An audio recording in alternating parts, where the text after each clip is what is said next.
का हमारे YouTube channel the GS solver पे। दोस्तों, द जीएस सॉल्वर की आज की इस वीडियो में मैं फिर से भारतीय इतिहास की क्वेश्चन को सॉल्व करने वाला हूं। आपको मैं बता दूं दोस्तों कि इससे पहले मैंने इंडियन हिस्ट्री जो कि घटना चक्र 2025 बुक की मैं बात कर रहा हूं। इस बुक की लगभग मैंने 5 क्लासेज ऑलरेडी अपलोड कर रखी है। अगर आपने नहीं देखा है तो ज़रूर से जा कर के देख लीजिए। और इस वीडियो में ये छठा भाग है इंडियन हिस्ट्री का। और हम मॉडर्न हिस्ट्री कर रहे हैं और इसमें 1990 से लेकर के और 2025 तक के फरवरी 2025 तक के जितने भी क्वेश्चन पूछे गए हैं, चाहे वह किसी स्टेट पीसीएस के एग्जाम में पूछे गए हों या फिर यूपीएससी के प्री के एग्जाम में पूछे गए हैं, हम सारे क्वेश्चन को कवर कर रहे हैं। और ऐसा भी नहीं है कि बस हम क्वेश्चन कर रहे हैं, क्वेश्चन के साथ में हम जो भी जरूरी नोट्स होता है वो भी कवर कर रहे हैं। और आज की वीडियो तो और बेहतरीन होने वाली है। प्लीज आप वीडियो को लास्ट तक देखिए, क्योंकि इसमें ऑलरेडी मैंने पहले बुक का जो नोट्स होता है उसको सही तरीके से हैंड रिटन फॉर्मेट में अरेंज किया है। और इस तरह से पीपीटी के थ्रू मैंने पहले ही हाथ से ही लिखा हुआ है पीपीटी, क्योंकि टाइपिस्ट नहीं है मेरे पास कोई, इसलिए मैं अपने आप हाथ से लिख करके जहां तक पॉसिबल लगा मुझे और नोट्स मैंने रेडी किया है।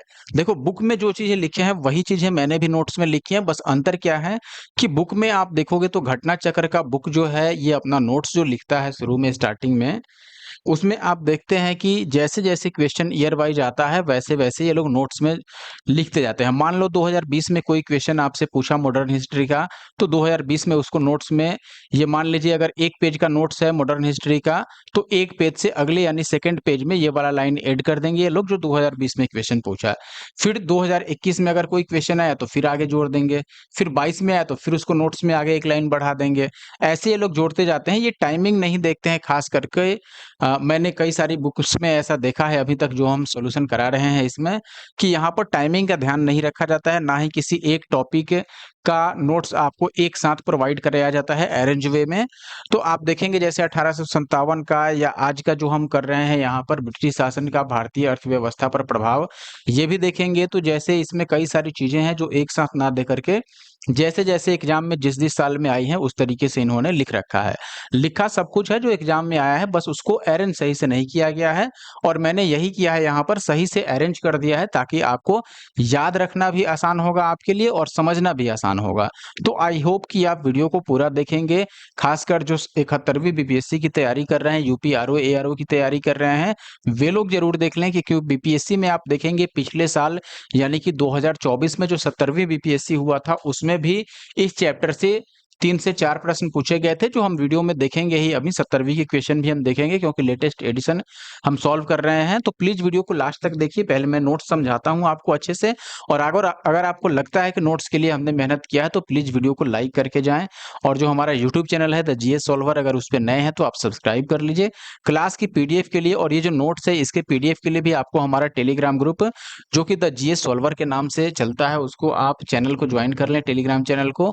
अगर आप चाहेंगे तो उसका लिंक डिस्क्रिप्शन बॉक्स में भी आपको मिल जाएगा, आप वहां से भी जाके उसको ज्वाइन कर सकते हैं। आई होप कि आप वीडियो कंप्लीट देखिएगा। Let me start the video from the notes first. पहले हम नोट्स करेंगे, उसके बाद हम क्वेश्चन पर आएंगे। वीडियो को कंप्लीट देखना है, बस मैं यही चाहूंगा।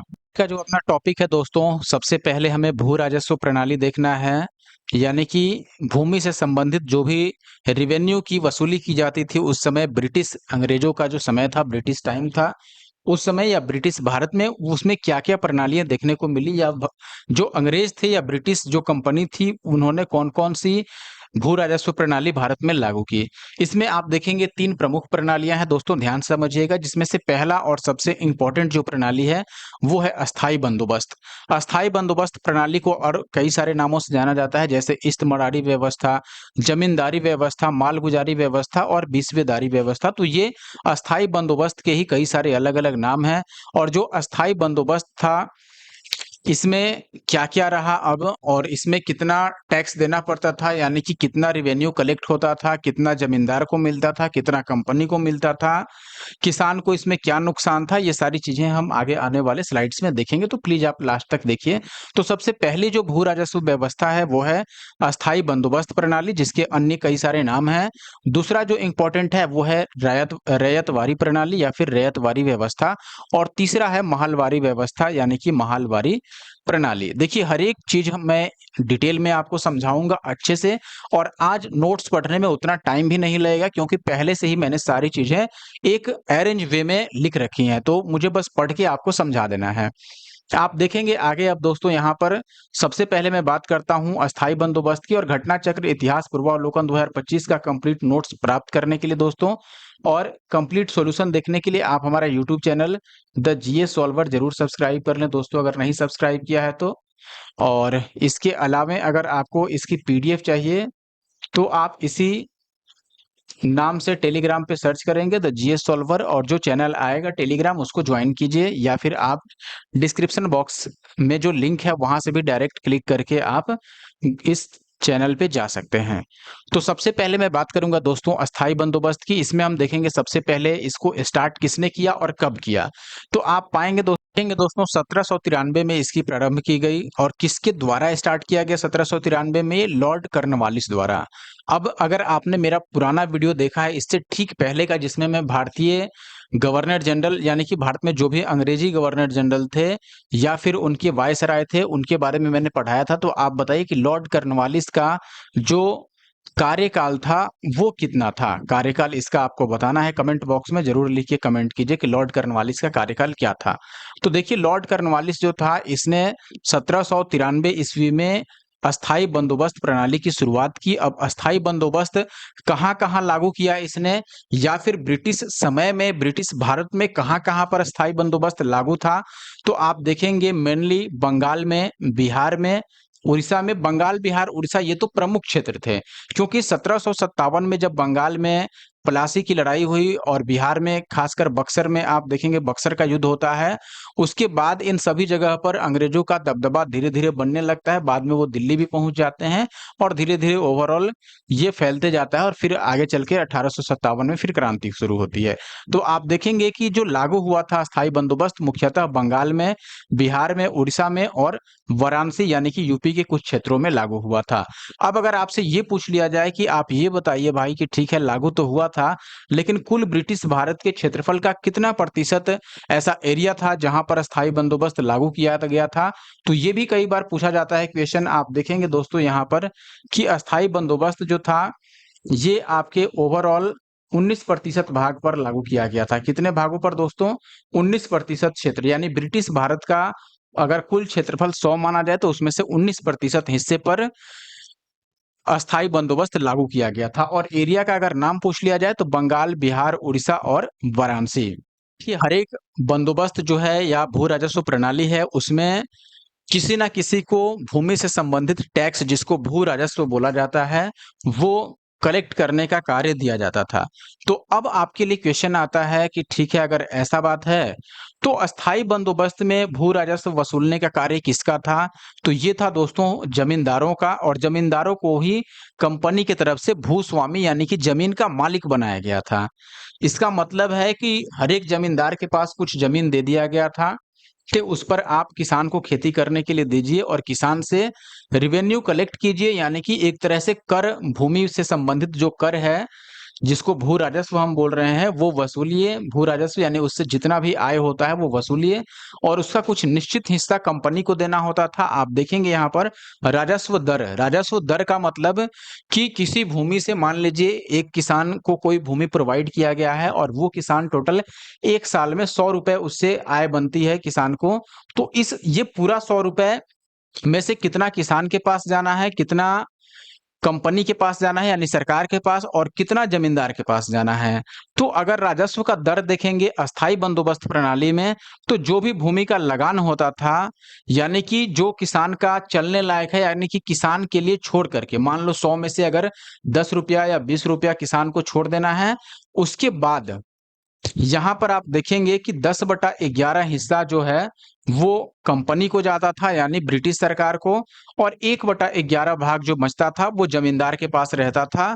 चूंकि जमींदार भू राजस्व वसूलने का कार्य करते थे, इसलिए जमींदारों के लिए ये समझिए कि एक तरह से सैलरी हो गई, या उनकी सेवा के बदले वो जो कंपनी का काम कर रहे हैं भू राजस्व वसूल के दे रहे हैं उसके बदले उनको ये हिस्सा मिलता था 1/11 भाग। तो बहुत बार ये सवाल पूछा गया है कि अस्थाई बंदोबस्त में भू राजस्व का लगान का दर कितना था, तो लगान का दर कितना कितना था, 10/11 भाग कंपनी के लिए और 1/11 भाग जमींदार के लिए। ठीक है, यहाँ पर नोट में एक चीज याद रखिएगा कि इस प्रणाली में छोटे जमींदार ही पूंजीपति बनते गए धीरे धीरे, क्योंकि जो भी जमींदार थे वो बिचौलिए का काम करते थे, यानी कि उनका काम क्या था कि किसान से लगान वसूलना और उस लगान को कंपनी के पास प्रस्तुत करना या कंपनी को देना। तो अब ये भी हो सकता है कि ये किसान से 100 रुपया वसूले लेकिन कंपनी को बोले कि देखो किसान के पास से तो 70 रुपए की ही वसूली हो पाई, और फिर 70 रुपए में से कंपनी अपना हिस्सा ले लेगा, तो 30 रुपए तो इसको ऐसे ही बच गए। तो इस तरीके से ये धीरे धीरे धनी बनते गए और इसमें छोटे जो जमींदार थे वही धीरे धीरे पूंजीपति हो गए। तो ये चीज याद रखना है, क्योंकि ये लाइन मैंने इसलिए लिख रखा है क्योंकि ये कई बार क्वेश्चन में पूछा गया है। अब अगले स्लाइड पर आते हैं, और दूसरा जो व्यवस्था है अपना वो रैयतवारी व्यवस्था है, बहुत इंपॉर्टेंट है। रैयतवारी जो व्यवस्था है इसके जन्मदाता किसको माना जाता है, टॉमस मुनरो और कैप्टन रीड को। टॉमस मुनरो और कैप्टन रीड वो व्यक्ति थे जिन्होंने मुख्य भूमिका निभाई सबसे पहले और मुख्य रूप से इसको लागू करने में, रैयतवारी व्यवस्था को। अब देखिए सबसे पहले तो यह लागू कहां पर हुआ, तो अगर आपसे ये पूछा जाए कि रैयतवारी व्यवस्था सर्वप्रथम कहां लागू किया गया, और ये सवाल पूछा भी गया है, तो ध्यान रखिए रैयतवारी प्रणाली सबसे पहले तमिलनाडु का एक जिला है बारामहल। तो बारामहल जिले में कैप्टन रीड के द्वारा इसको स्टार्ट किया गया था। तो सबसे पहले रैयतवारी प्रणाली शुरू किसके द्वारा की गई, कैप्टन रीड के द्वारा, और कहां पर की गई, तमिलनाडु के बारामहल जिले में। और इसके बाद यह कहां पर लागू किया गया, मद्रास में, बंबई में, पूर्वी बंगाल में और असम के कुछ हिस्से, और साथ ही साथ कुर्ग जो कि आज के कर्नाटक का हिस्सा है। तो इन सभी जगहों पर ये रैयतवारी प्रणाली आगे चल करके लागू हुआ, जिसमें दूसरा बार जो लागू होता है सेकेंड टाइम वो मद्रास में, उसके बाद बंबई में, फिर इन सभी जगहों पर। तो मद्रास में रैयतवारी प्रणाली किसने लागू की थी, टॉमस मुनरो ने, और तमिलनाडु में किसने लागू की थी, कैप्टन रीड ने। तो ये दो याद रखिए कि मद्रास में लागू करने का श्रेय जाता है टॉमस मुनरो को, और सबसे पहले तमिलनाडु के बारामहल जिले में लागू करने का श्रेय जाता है कैप्टन रीड को। इसमें देखेंगे कि आपके पास फिर से सवाल होगा कि अच्छा यहाँ पर भूमि का स्वामी कौन होता था। तो ध्यान रखिए दोस्तों, भूमि का जो स्वामी होता था वो यहाँ पर खुद किसान होता था। पिछले व्यवस्था में यानी कि अस्थाई बंदोबस्त और रैयतवारी जो प्रणाली है दोनों में मुख्य अंतर यही है, अस्थाई बंदोबस्त में भूमि का स्वामी जमींदार को बनाया गया था और भूमि से संबंधित लगान यानी कि टैक्स जमींदार वसूल करके, और उसमें से जो कंपनी का हिस्सा था वो कंपनी को देता था और कुछ हिस्सा जो उसके लिए था 1/11 हिस्सा वो अपने पास रखता था। लेकिन रैयतवारी प्रणाली में रैयत का मतलब मालिक उसी को बनाया गया जो किसान था या फिर जो उस जमीन पर कार्य करने वाला था, जो कृषक था। यानी कि कोई एक मान लो एक करके मान लो कोई जमीन है और यहाँ पर अगर खेती कोई व्यक्ति कर रहा है तो उसी व्यक्ति को इसका मालिक घोषित किया गया, और उसी व्यक्ति का यह दायित्व था इसमें कि वह जो भी भूमि से संबंधित लगान है वो डायरेक्ट जा करके कंपनी को दे दे। तो यहाँ पर आप देखेंगे कि रैयतवारी प्रणाली में रैयत अर्थात किसान ही जमीन का मालिक होता था, और रैयत को यानी किसान को स्वयं भू राजस्व की जो अ, कीमत थी वो कंपनी को जाकर के देना था। यानी कि वसूलने वाला झंझट खत्म हो गया कि बीच में कोई व्यक्ति रहेगा और वो पैसा किसान से वसूल कर कंपनी को देगा। आप देख भी सकते हैं यहाँ पर कोई बिचौलिया यहाँ पर नहीं था ऐसे में रैयतवारी प्रणाली में। तो इसमें कंपनी को फायदा भी हुआ, जो पहले बिचौलिए या फिर जो जमींदार को देना पड़ता था राशि वो अब देने वाला झंझट नहीं रहा, क्योंकि किसान यानी कि रैयत खुद अपने आप ही जाकर के कंपनी को वो राशि दे देता था।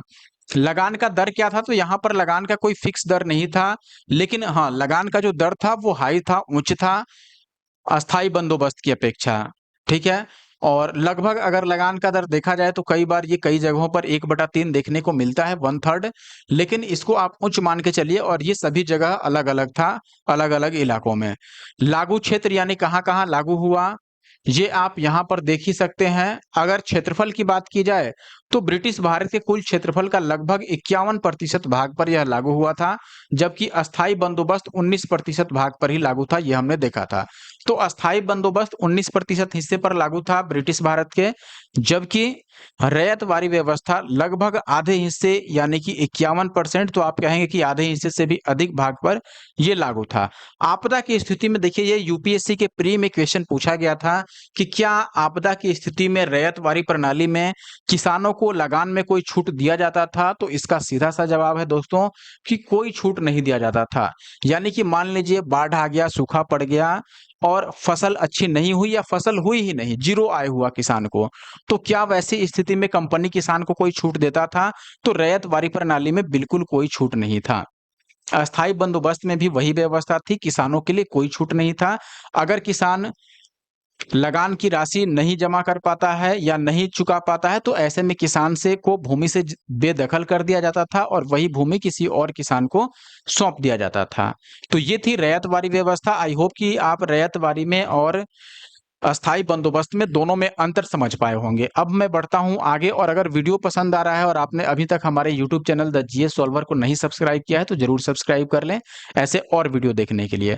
अगला सवाल है दोस्तों आपके पास, सवाल नहीं है सॉरी, अगला जो टॉपिक है अपने पास वो है महालवारी व्यवस्था। बहुत ही इंपॉर्टेंट है महालवारी व्यवस्था, और ये तीसरी सबसे प्रमुख व्यवस्था है जो कि भूमि से संबंधित है या फिर भूमि भू व्यवस्था है।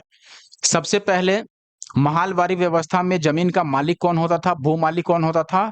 भू मालिक जो होता था उसको महाल के नाम से उस समय जानते थे।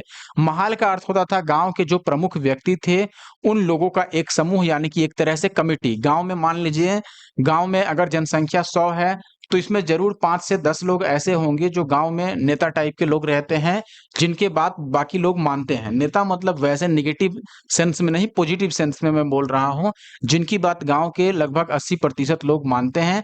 तो ऐसे लोगों का एक ग्रुप तैयार किया जाता था और उन्हीं का काम था कि वो भू राजस्व गांव के बाकी किसानों से वसूलें और वसूल करके वो राजस्व की राशि कंपनी को सौंप दें। बात समझे आप? तो भू राजस्व वसूलने के लिए जो कुछ लोगों का ग्रुप बनता था ना, उसी ग्रुप को यहाँ पर महाल बोला जाता था, महाल। और इसीलिए इसको महालवारी व्यवस्था कहा गया। इससे पहले वाले व्यवस्था को रैयतवारी बोला गया, क्योंकि वहां पर जमीन का मालिक रैयत होता था यानी किसान होता था। यहाँ पर महाल है मालिक जमीन का, या फिर भू राजस्व वसूलने का अधिकार महाल के पास है, इसीलिए इसको महालवारी व्यवस्था बोला गया। और अब लागू क्षेत्र की बात करें, यानी कौन कौन सा क्षेत्र है जहां पर ये लागू हुआ, या ब्रिटिश भारत का कितना क्षेत्रफल पर ये लागू हुआ, तो देखेंगे ब्रिटिश भारत के कुल क्षेत्रफल के 30% भाग पर महालवारी व्यवस्था लागू की गई थी। और ये मुख्य रूप से यूपी, मध्य प्रांत यानी कि दिल्ली और पंजाब के इलाकों में इसे लागू किया गया था। अब अगर आपसे फिर से पूछा जाए कि इसमें लगान दर क्या था, तो ध्यान रखिए महालवारी व्यवस्था में लगान की जो दर थी ये परिवर्तनशील थी, या फिर अलग-अलग इलाकों में इसका जो दर था वो अलग-अलग था लगान का। आप देख सकते हैं प्रत्येक महाल या फिर गांव के लिए ये अलग-अलग होता था। राजस्व चुकाने के लिए उत्तरदायी कौन था? तो यहाँ पर राजस्व चुकाने के लिए उत्तरदायी जो था वो महाल था, यानी कि महाल ग्राम जो होता था या उस ग्राम के जो महाल होते थे वही उत्तरदायी होते थे। किसके लिए? राजस्व चुकाने के लिए, क्योंकि उन्हीं का काम था कि भू राजस्व भी किसान से वसूलें और वसूल करके उसको कंपनी को दे दें। अब यहाँ देखेंगे कि यदि कोई व्यक्ति अपना भूमि छोड़ देता था, मान लीजिए कि कोई कोई ऐसा भूमि है जिसके बस की अब बात नहीं है, वो उसने अपना हाथ खड़ा कर दिया कि देखिए भैया हम ये नहीं काम कर पाएंगे, हमसे नहीं होने वाला है, वो जमीन छोड़ दिया, तो क्या उस भूमि पर अब खेती नहीं होगी, कृषि कार्य नहीं होगा? बिल्कुल होगा। अब उस पर कार्य करना महाल के हाथों में था। महाल उसे अब संभालता था, या तो महाल किसी अन्य व्यक्ति को उसको सौंप सकता था, या खुद चाहे तो खुद उस पर कृषि कर सकता था। तो ये हुआ महालवारी व्यवस्था। आई होप कि आप तीनों व्यवस्था में अंतर समझ पाए होंगे। तो ये अब तक था जमीन से रिलेटेड, यानी कि भूमि से रिलेटेड क्या क्या व्यवस्था या इसे किस प्रकार आय अंग्रेजों को हुआ। अब देखेंगे ये तीनों व्यवस्था देख के आप समझ रहे होंगे कि यहाँ पर सबसे जो बुरा हालत था वो यहाँ भारतीय किसानों का हालत बुरा था, और किसानों का हालत शुरू से ही बुरा रहा है। आज के समय में भी बहुत अच्छा नहीं है। आप देख रहे हैं आए दिन आपको किसानों का कहीं सुसाइड करते हुए या कई सारी ऐसे खबरें देखने को मिलती हैं, जो जिससे ये साबित होता है कि किसान आज भी गरीब हैं और धीरे-धीरे गरीब होते ही जा रहे हैं, या इनकी परेशानियाँ आज भी दूर नहीं हुई हैं, परेशानियाँ इनकी ओर बढ़ती ही जा रही है। और आप में से 90% ऐसे लोग ज़रूर होंगे जो किसानी समझते होंगे, किसानों का समस्या समझते होंगे। तो आप आगे देखेंगे या फिर तीनों व्यवस्था में देख ही चुके हैं, लगभग तीनों ही व्यवस्था में किसानों को यहाँ पर पूरी तरीके से परेशान किया गया है, और एक तरह से उनका समझिए तो मेहनताना और जो राजस्व है या जो जो भी आय है वो सब यहाँ पर चूसने का कार्य किया गया है अंग्रेजों द्वारा। और इसका फायदा जो भारतीय उस समय व्यक्ति जो जमींदारी का काम करते थे उन्होंने बखूबी और बढ़ चढ़ करके फायदा उठाया अंग्रेजों की तरफ से भी, और किसानों के लिए तो किसानों से फायदा उठाया ही उठाया। आगे बढ़ते हैं। अब कुछ प्रमुख शब्द हैं जो अब इकोनॉमिक से संबंधित बातें होंगी, यानी कि भारतीय अर्थव्यवस्था पर क्या प्रभाव रहा है इनका। देखिए भारतीय शासन पर ब्रिटिश शासन का प्रभाव तो हमने देख लिया, भू राजस्व पर प्रभाव देख लिया, लेकिन अब भारतीय अर्थव्यवस्था पर क्या प्रभाव हुआ ये देखने से पहले आप एक शब्द के बारे में समझिए। यहाँ पर शब्द क्या है दोस्तों, शब्द है इंपीरियल प्रेफरेंस। इंपीरियल प्रेफरेंस क्या होता है, इस शब्द का प्रयोग भारत में ब्रिटिश आयातों पर दी गई विशेष रियायतों के लिए किया जाता था। विशेष रियायत का मतलब क्या है कि भारत में ब्रिटिश जो भी सामान आयात करेगी भारत से या फिर भारत में लाएगी, यहाँ या आयात करे या निर्यात करे, यहाँ पर ब्रिटिश कोई आयात करता है तो यहाँ पर इंपीरियल प्रेफरेंस का मतलब यही है कि ब्रिटिशों के आयात पर उनको क्या रियायत दिया गया, क्या छूट दिया गया, क्या डिस्काउंट दिया गया टैक्सेशन में, टैक्स में। तो आप देखेंगे इसमें चूंकि उस समय अब सरकार ब्रिटिश के हाथ में ही थी, अंग्रेजों के ही हाथ में थी, तो उन्होंने पूरा फायदा उठाया इसका। और आप देखेंगे इसके तहत भारत में ब्रिटिश आयातों पर नाम मात्र का शुल्क था, या आप यूं कहिए कि था ही नहीं शुल्क, बिल्कुल जीरो के बराबर शुल्क मान के चलिए। लेकिन इसका अपोजिट अगर भारत के व्यापारी जाकर के कुछ ब्रिटेन में बेचते हैं या भारत के निर्यात की बात करें तो ब्रिटेन में भारत के निर्यात पर भारी शुल्क लगाया जाता था। समझिए बिल्कुल अपोजिट है। अगर ब्रिटेन भारत में आकर के कुछ निर्यात करे या फिर भारत के लिए उसको हम आयात बोलेंगे, तो ऐसे में भारत में ब्रिटेन पर नाम मात्र का शुल्क लगाया जाता था। लेकिन इसका उल्टा है, यानी कि भारत अगर निर्यात करता है ब्रिटेन में तो भारत पर भारी शुल्क लगाया जाता था। तो अगर आपसे पूछा जाए कि इंपीरियल प्रेफरेंस का मतलब क्या हुआ, तो इंपीरियल प्रेफरेंस का मतलब हुआ भारत में ब्रिटिश आयातों पर जो भी छूट दिया जाता था, यानी कि आयात से संबंधित टैक्स में जो छूट दिया जाता था उसको हम इंपीरियल प्रेफरेंस बोलेंगे। अगला आपका टॉपिक है धन का बहिर्गमन या अपवाह सिद्धांत, जिसको हम ड्रेन थ्योरी बोलते हैं। तो ड्रेन थ्योरी से पहले आप ये समझिए कि धन का बहिर्गमन का अर्थ क्या हुआ। देखो धन का से मतलब धन ही हुआ, और बहिर्गमन का मतलब हुआ बाहर जाना। गमन यानी कि जाना और बहिर का मतलब बाहर, और अपवाह का मतलब हुआ कम होना, ड्रेन हो जाना। जैसे पानी अपवाह होता है, पानी का जल का अपवाह होता है, या फिर ड्रेन होता है जल, यानी कि जल उसमें से बाहर निकलता है। तो वही यहाँ पर बात है, धन का बहिर्गमन या अपवाह या फिर ड्रेन, इसका मतलब हुआ धन का बाहर जाना एक निश्चित एरिया से। और यहाँ पर भी आप वही चीज देखेंगे कि इसका अर्थ है भारत से धन संपत्ति एवं माल का इंग्लैंड ले जाना, जिसके बदले भारत को इसके समतुल्य कोई भी आर्थिक, वाणिज्यिक या फिर भौतिक प्रतिफल प्राप्त नहीं होता। आई होप कि आप बात समझ रहे हैं। धन के बहिर्गमन का मतलब है भारत से भारत की धन संपत्ति को बाहर ले जाना। बाहर का मतलब इंग्लैंड। जो अंग्रेज थे बेसिकली वो आप देखेंगे 1757 में प्लासी की लड़ाई होती है, उसके बाद भी ये भारी धन का डिमांड करते हैं उस समय नवाब से, जो बंगाल का नवाब था उससे। और वो धन संपत्ति जो भी इनको प्राप्त होता है ये सभी इंग्लैंड भेजते रहते हैं ब्रिटिश गवर्नमेंट को। तो भारत से धन संपत्ति और जो भी भारत का सामान था, गुड्स था, उसको इंग्लैंड ट्रांसफर करना, हस्तांतरण करना, वहां पर भेजना, इसी को भारतीय धन का बहिर्गमन या अपवाह बोला गया। और भारतीय धन का बहिर्गमन या अपवाह का जो सिद्धांत है, धन के अपवाह या बहिर्गमन का सिद्धांत, ये किसने दिया था सिद्धांत, ये दिया था दादा भाई नौरोजी ने। दादा भाई नौरोजी उस समय के बहुत ही पढ़े लिखे और इकोनॉमिक में बहुत ही तेज तराक व्यक्ति थे, यानी कि बहुत ज्यादा नॉलेज इनके पास था। और इन्होंने ही सबसे पहले भारतीयों को ये समझाया कि भारत से जो धन है वो अंग्रेज एक्चुअली में यहाँ आके केवल शासन नहीं कर रहे हैं, वो भारत से धन और इसके गुड्स को यहाँ से इंग्लैंड ले जा रहे हैं। और उसके बदले भारत को किसी भी प्रकार का लाभ, चाहे वाणिज्यिक लाभ हो, भौतिक लाभ हो या फिर आर्थिक लाभ, किसी भी प्रकार का लाभ भारतीयों को इसके बदले नहीं प्राप्त हो रहा है। और इसके कारण भारत धीरे धीरे गरीब होते जा रहा है। इसके अलावा इन्होंने, आप देखेंगे कि एक प्रमुख इनका कथन है दादा भाई नौरोजी जी का। इन्होंने क्या कहा था कि ब्रिटिश दिन प्रतिदिन भारत को लूटने में लगे हुए हैं, जिससे भारत और गरीब देश बनते जा रहा है। इसके अलावा इसको समझाने के लिए इन्होंने इकोनॉमिक ड्रेन थ्योरी दिया था, यानी कि अर्थव्यवस्था को खोखला करने का सिद्धांत दिया था, या फिर आप ये कह सकते हैं धन के बहिर्गमन का सिद्धांत भी आप इसको रिलेट करके कह सकते हैं। और ये सारी चीजें इन्होंने अपनी 3 प्रमुख किताबों में लिखी, जिसमें से पहला बुक है, आप देखेंगे यहाँ पर, poverty and un British rule in India, और दूसरा है the wants and means of India, और तीसरा है on the commerce of India. 3 प्रमुख किताबें हैं, आप जरूर याद रखिए, बहुत बार ये क्वेश्चन पूछा गया है। सबसे पहले तो poverty and un British rule in India किसने लिखा है, आपसे पूछा जा सकता है। तो ये लिखा है दादा भाई नौरोजी ने। ऐसे ही the wants and means of India, और तीसरा जो इनका बुक है वो है on the commerce of India. ये तीनों ही प्रमुख किताबें हैं जो आपको याद रखनी है, दादा भाई नौरोजी द्वारा लिखी गई हैं। नेक्स्ट स्लाइड में आप देखेंगे दादा भाई नौरोजी द्वारा किए गए अन्य कार्यों में सबसे इंपॉर्टेंट एक है लंदन ऑफ इंडिया सोसाइटी का गठन करना। लंदन ऑफ इंडिया सोसाइटी का गठन 1865 में दादा भाई नौरोजी ने डब्ल्यू सी बनर्जी यानी कि व्योमेश चंद्र बनर्जी के साथ मिलकर इसका गठन लंदन में किया था, यानी कि लंदन ऑफ इंडिया सोसाइटी, यानी कि लंदन में भारतीय सोसाइटी का एक तरह से गठन किया गया। और इसका प्रमुख कार्य क्या था, भारत का जो दुख दर्द था, यानी कि भारत को किस तरह से अंग्रेजों द्वारा सताया जा रहा है, इसका समझिए इंग्लैंड में प्रचार करना।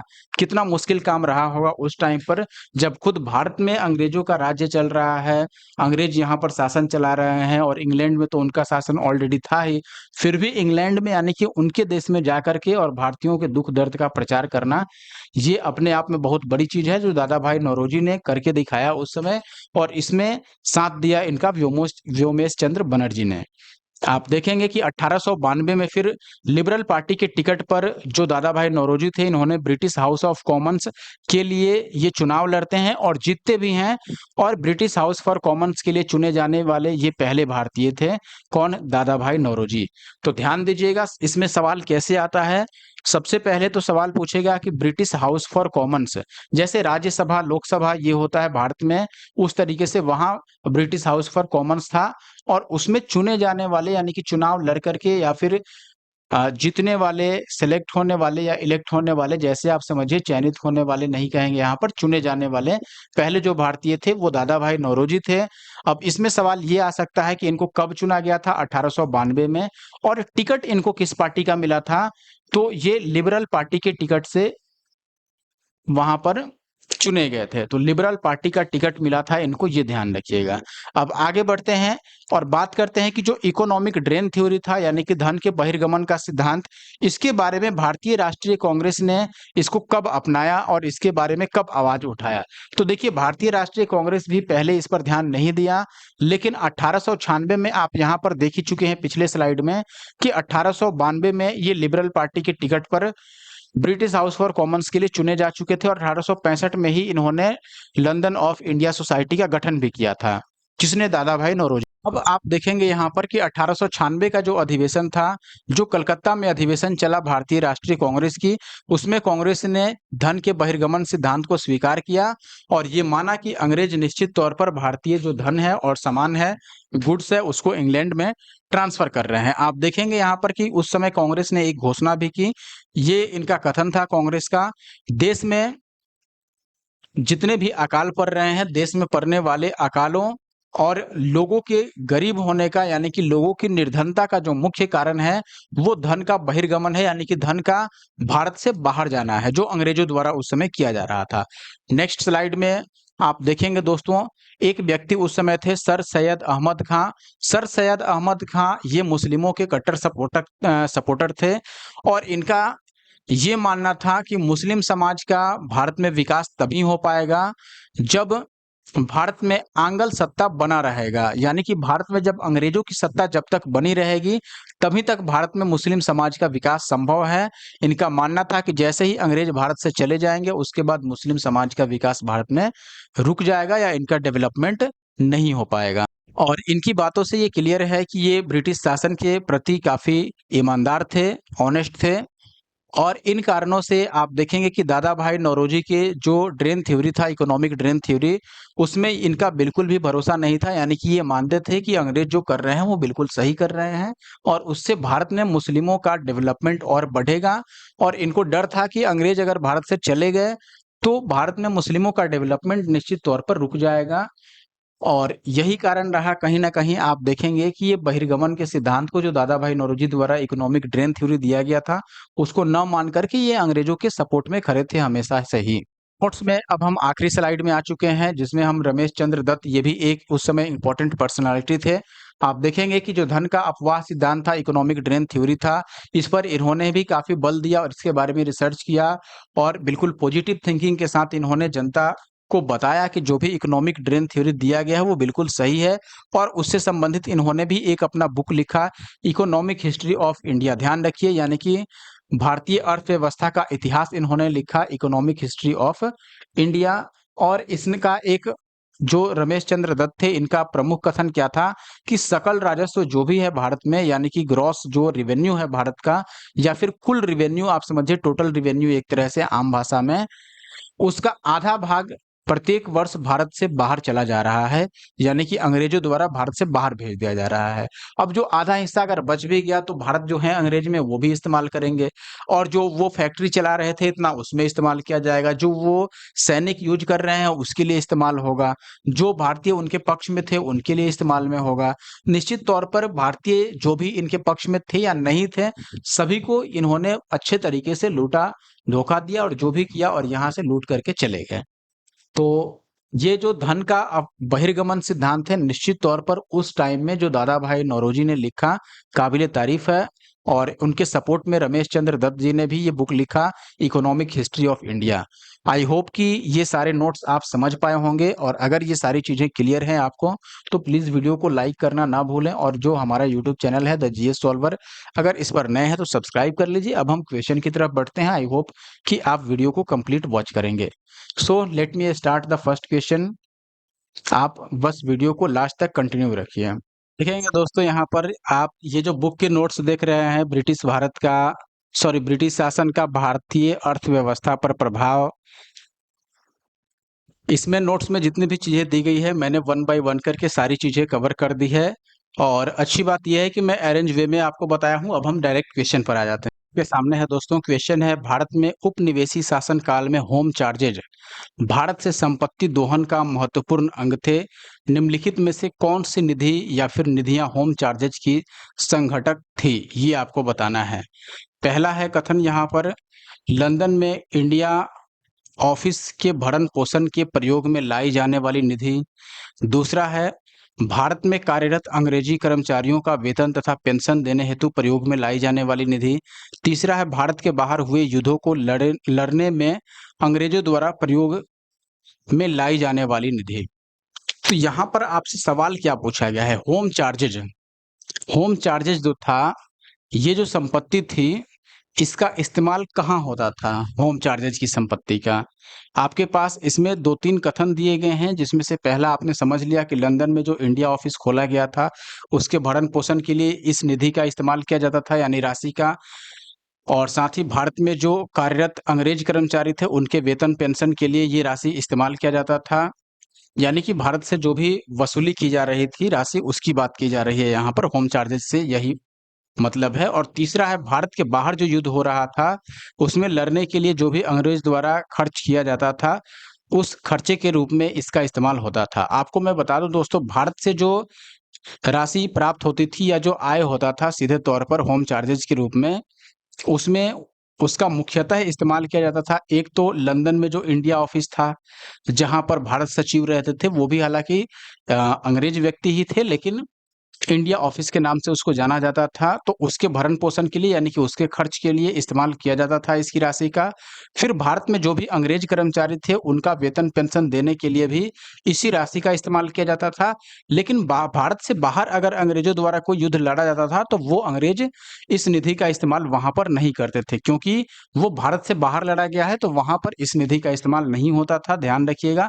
तो केवल पहला और दूसरा, यानी कि ऑप्शन बी यहाँ पर सही है, और ये यूपीएससी प्री 2011 का सवाल है। आप इनके डिटेल सॉल्यूशन में देख सकते हैं कि गृह शुल्कों यानी कि होम चार्जेज का अर्थ इंग्लैंड स्थित राज्य सचिव यानी कि सेक्रेटरी ऑफ स्टेट, जिसको भारत सचिव का भी नाम दिया गया है द्वारा भारत की ओर से किया गया व्यय, यानी कि जो भारत सचिव या फिर भारत के राज्य सचिव जो इंग्लैंड के ऑफिस में होते थे, उनके द्वारा जो भी खर्च किया जाता था भारत के हित में या भारत के लिए, उसमें गृह शुल्क यानी होम चार्जेस की राशि का इस्तेमाल किया जाता था। इसमें खासकर भारतीय सार्वजनिक ऋण या फिर रेलों पर लगाई गई पूंजी पर दिया गया ब्याज, भारत को दी गई सैनिक और अन्य सामग्री की लागत, भारत के कारण इंग्लैंड में दिए जाने वाले नागरिक और सैनिक शुल्क, इंग्लैंड में राज्य सचिव का सारा व्यय, वर्ष 2019 तक की बात की जा रही है, तथा भारत सरकार द्वारा यूरोपीय अफसरों को दिए जाने वाले भत्ते और पेंशन, ये सारी चीजें उसमें शामिल थी। जबकि भारत से बाहर जो भी युद्ध लड़े गए थे, उसमें गृह शुल्कों द्वारा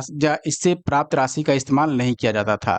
अगला सवाल देखिए, ये चीजें, ये जो क्वेश्चन है, नेक्स्ट क्वेश्चन आपके पास जो कि आईएएस प्री एग्जामिनेशन 1999 में पूछा गया था। ये बहुत अच्छे से मैंने इस शब्द को समझाया आपको नोट्स में। शब्द है इंपीरियल प्रेफरेंस, इसका क्या इस्तेमाल है या फिर इसका कहाँ प्रयोग किया जाता था। तो मैंने बताया ही था कि भारत में जो ब्रिटिश आयात होती थी उस पर जो भी विशेष रियायत दिया जाता था या छूट दिया जाता था, उसके लिए इंपीरियल प्रेफरेंस का इस्तेमाल किया जाता था।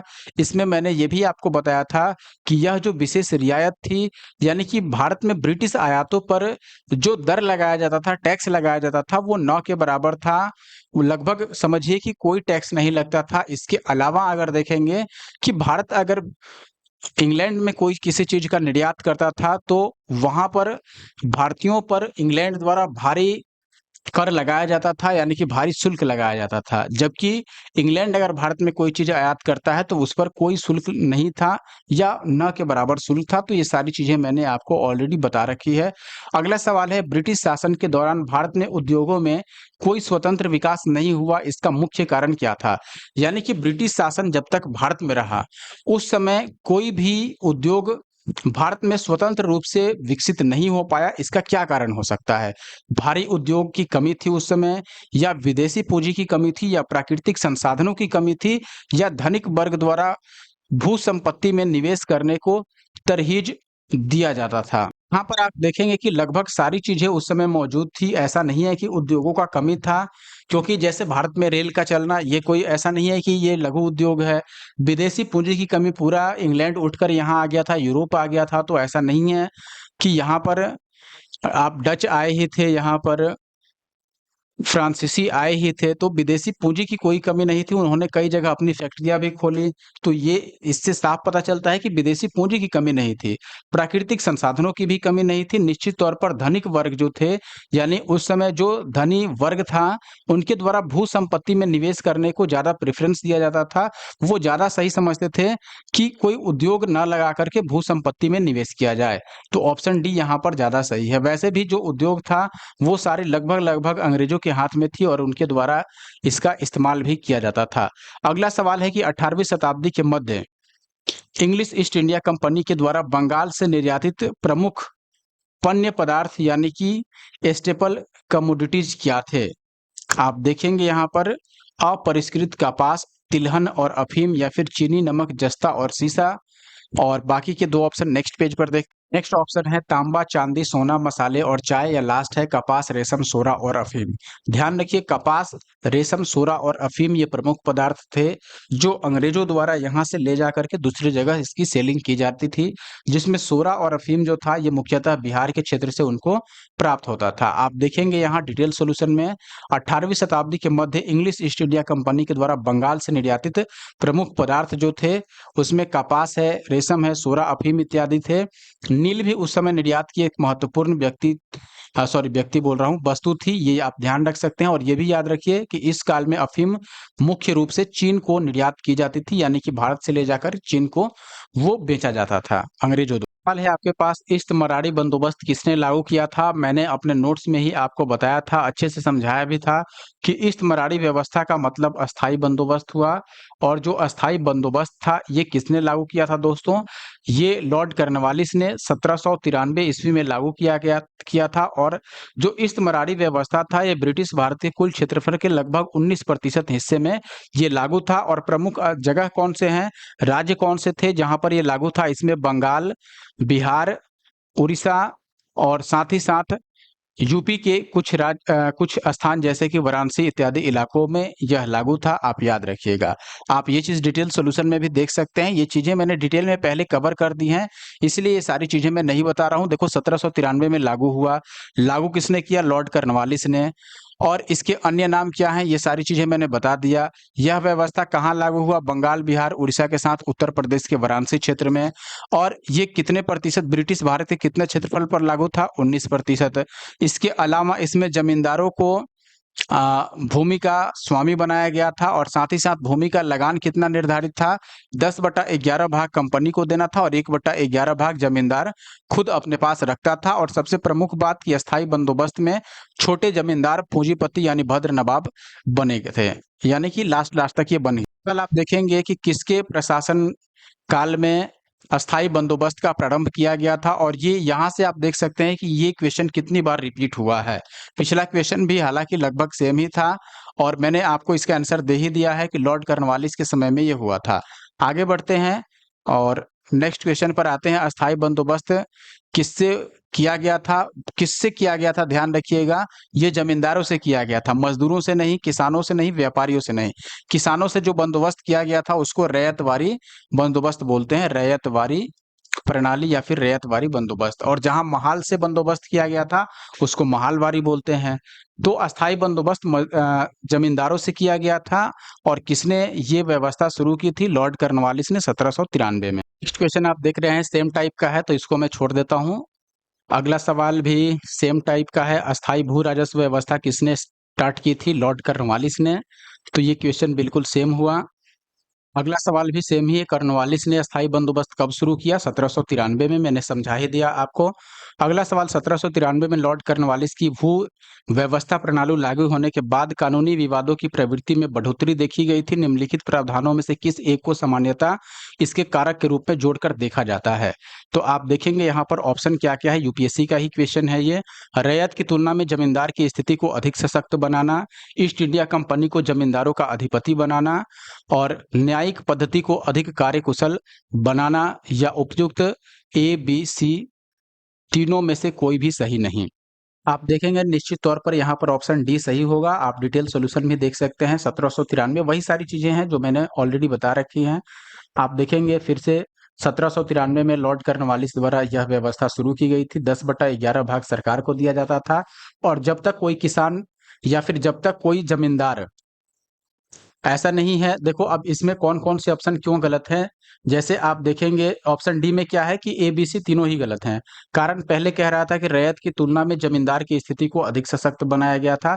ऐसा नहीं है, जमींदारों को कोई छूट दे दिया गया था। आप देखेंगे कि जमींदार के ऊपर भी एक समझिए कि जिम्मेदारी थी। और जिम्मेदारी क्या थी कि जमींदार से जो कंपनी थी, जमींदार से एक निश्चित रकम लेती थी जो कि 10/11 भाग लगान का होता था।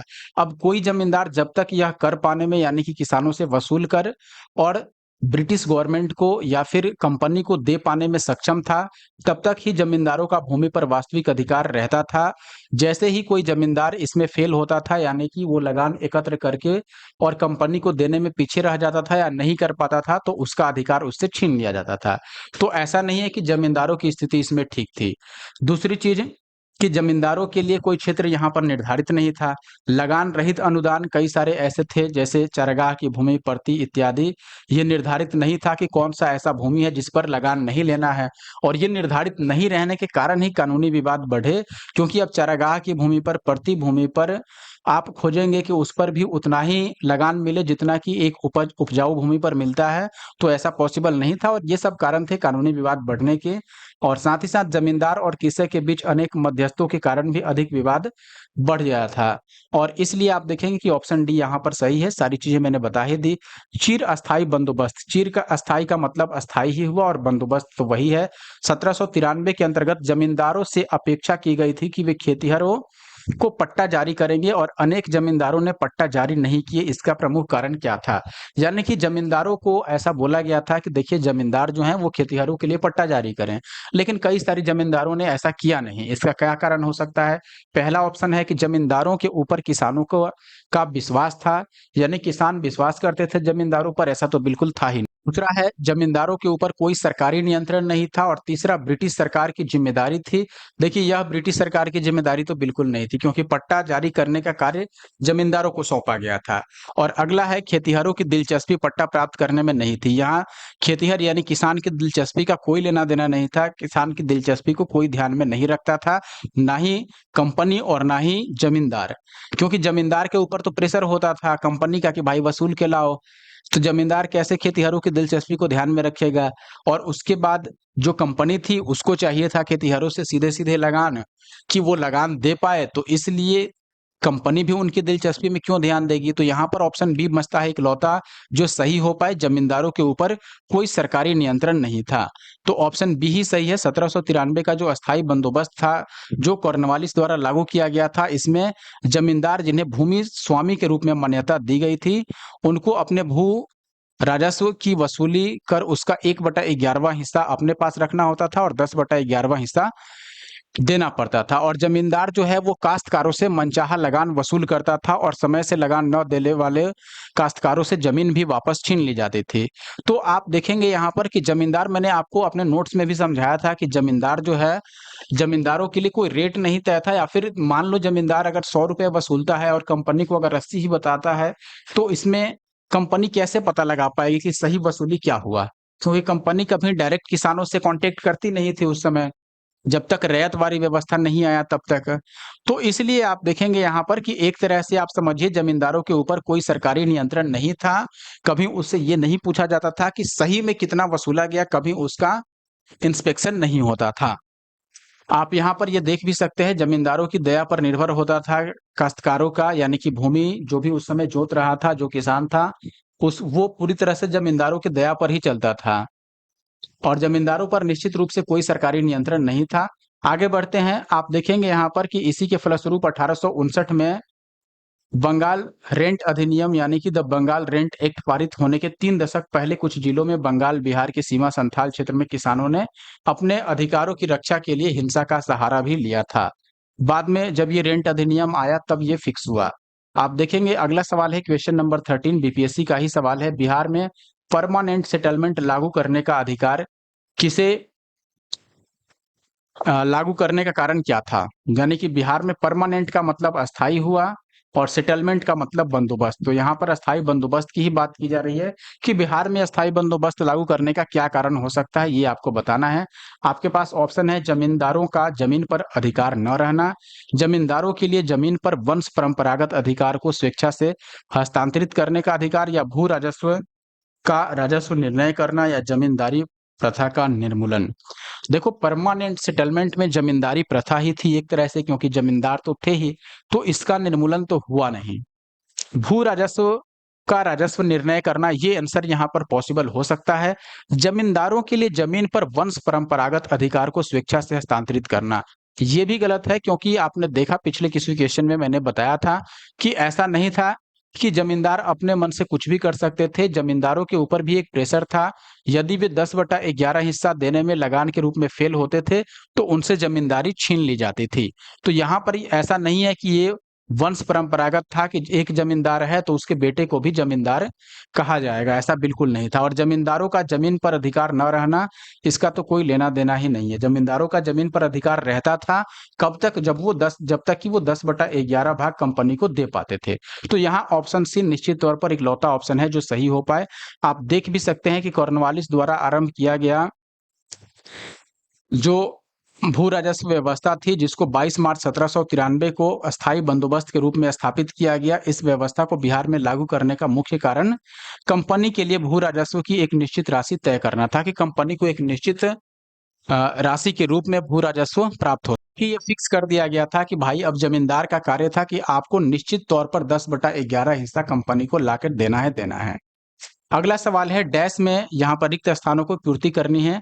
डैश में बंगाल और बिहार में भूमि के किराएदारों के अधिकारों को बंगाल किराएदारी अधिनियम द्वारा दिया गया। ऑप्शन है आपके पास 1885, 86, 1889 या फिर 1900। जब से अस्थाई बंदोबस्त लागू किया गया 1793 में लॉर्ड कॉर्नवालिस द्वारा, उसमें ये तो निश्चित रूप से फिक्स नहीं किया गया था कि जमींदार का यानी कि जो टैक्स वसूल रहा है उसके पास क्या-क्या अधिकार हैं और जो कृषक है यानी कि जो खेती कर रहा है किसान, उसका क्या अधिकार है या उसके पास कोई अधिकार नहीं है, ऐसा कोई फिक्स नहीं था और मानिए तो किसान के पास कोई अधिकार था भी नहीं वहाँ पर। ज़मींदारों के पास तो कुछ अधिकार था राजस्व वसूलने का अधिकार, लेकिन किसानों के पास कोई अधिकार नहीं था और इसके लिए लगातार किसानों की तरफ से माँग भी उठाई जा रही थी। कई सारे ऐसे नेता भी हैं, जो किसानों की तरफ से बोल रहे थे या किसानों की तरफ से लड़ाई लड़ रहे थे, आवाज़ उठा रहे थे और इन सभी के परिणाम स्वरूप आप देखेंगे कि 1885 में बंगाल किराएदारी अधिनियम को लाया गया। कब? 1885 में बंगाल किराएदारी अधिनियम लाया गया और इसमें ये परिभाषित किया गया कि जमींदार के पास क्या अधिकार होगा और एक कृषक के पास क्या अधिकार रहेगा। ठीक है, आई होप कि ये बात आप समझे होंगे। डिटेल एक्सप्लेनेशन में भी देखेंगे 1793 में लॉर्ड कॉर्नवालिस का जो अस्थायी बंदोबस्त था, उसमें जमींदारों को अधिकार तो दिया गया था लेकिन किसानों को नहीं मिला था। 19वीं शताब्दी तक आते-आते भूमि की मांग बढ़ने लगी और भूमि मालिकों ने किराए में बढ़ोतरी की और इस समय किसानों ने विद्रोह भी किया। इसी बीच बंगाल सरकार ने बंगाल और बिहार में बंगाल किराएदारी अधिनियम 1885 लागू किया, जिसमें जमींदारों और किराएदारों के अधिकारों को परिभाषित किया गया। अगला सवाल है यहाँ पर दोस्तों क्वेश्चन नंबर 15। आप देखेंगे यूपीएससी प्री 2017 का सवाल है। इसमें आपसे पूछा क्या गया है दोस्तों, निम्नलिखित में से कौन ब्रिटिश भारत के दौरान भारत में रैयतवारी बंदोबस्त के प्रारंभ किए जाने से संबद्ध था? आपको मैंने अपने नोट्स में ही बताया था शुरू में, अगर दोस्तों आपने देखा होगा स्टार्टिंग में, लॉर्ड कॉर्नवालिस तो 1793 में अस्थायी बंदोबस्त लागू किया था, ये तो जुड़ेगा ही नहीं। बाकी बचता है टॉमस मुनरो और कैप्टन रीड या फिर अलेक्जेंडर रीड आप कह लो। ये दोनों वो व्यक्ति हैं जो रैयतवारी बंदोबस्त से संबंधित थे और अलेक्जेंडर रीड जो हैं ये पहले व्यक्ति है जिसने सबसे पहले रैयतवारी प्रणाली को लागू किया और कहाँ पर लागू किया गया? तमिलनाडु में। तमिलनाडु का बारामहल जिला है, बारामहल जिला, जहाँ पर सबसे पहले रैयतवारी प्रणाली अलेक्जेंडर रीड द्वारा स्टार्ट किया गया। दूसरी बार टॉमस मुनरो द्वारा उसे मद्रास में लागू किया गया, फिर धीरे-धीरे बम्बई और अन्य इलाकों में उसे लागू किया गया। और जो रैयतवारी प्रणाली थी ये लगभग पूरे ब्रिटिश भारत के 51% क्षेत्रफल पर ये लागू किया गया था। आप देखेंगे यहाँ पर दूसरा और तीसरा यानी कि ऑप्शन सी सही है और ये सारी चीजें मैंने नोट्स में बता रखी हैं। तो यहाँ पर ये सारी चीजें मैं नहीं भी पढ़ूंगा तो भी आपको ये समझ में आना चाहिए। आप देख पाएंगे कि अलेक्जेंडर रीड ने मद्रास प्रेसिडेंसी में 1792 में अलेक्जेंडर रीड ने मद्रास प्रेसिडेंसी में ही आपको पता होगा कि तमिलनाडु भी आता था। तो 1792 में तमिलनाडु के बारामहल जिले में सबसे पहले रैयतवारी प्रणाली लागू की। फिर टॉमस मुनरो ने 1809 में मद्रास के अन्य इलाकों में लागू किया। फिर 1820 में मद्रास का गवर्नर बनने के बाद टॉमस मुनरो ने इसे पूरे मद्रास में लागू किया और ये पूरे ब्रिटिश भारत के लगभग 51% क्षेत्र पर, जिसमें मद्रास, बंबई के कुछ हिस्से, पूर्वी बंगाल, असम और कुर्ग यानी कि कर्नाटक के हिस्सों में यह चीज लागू था।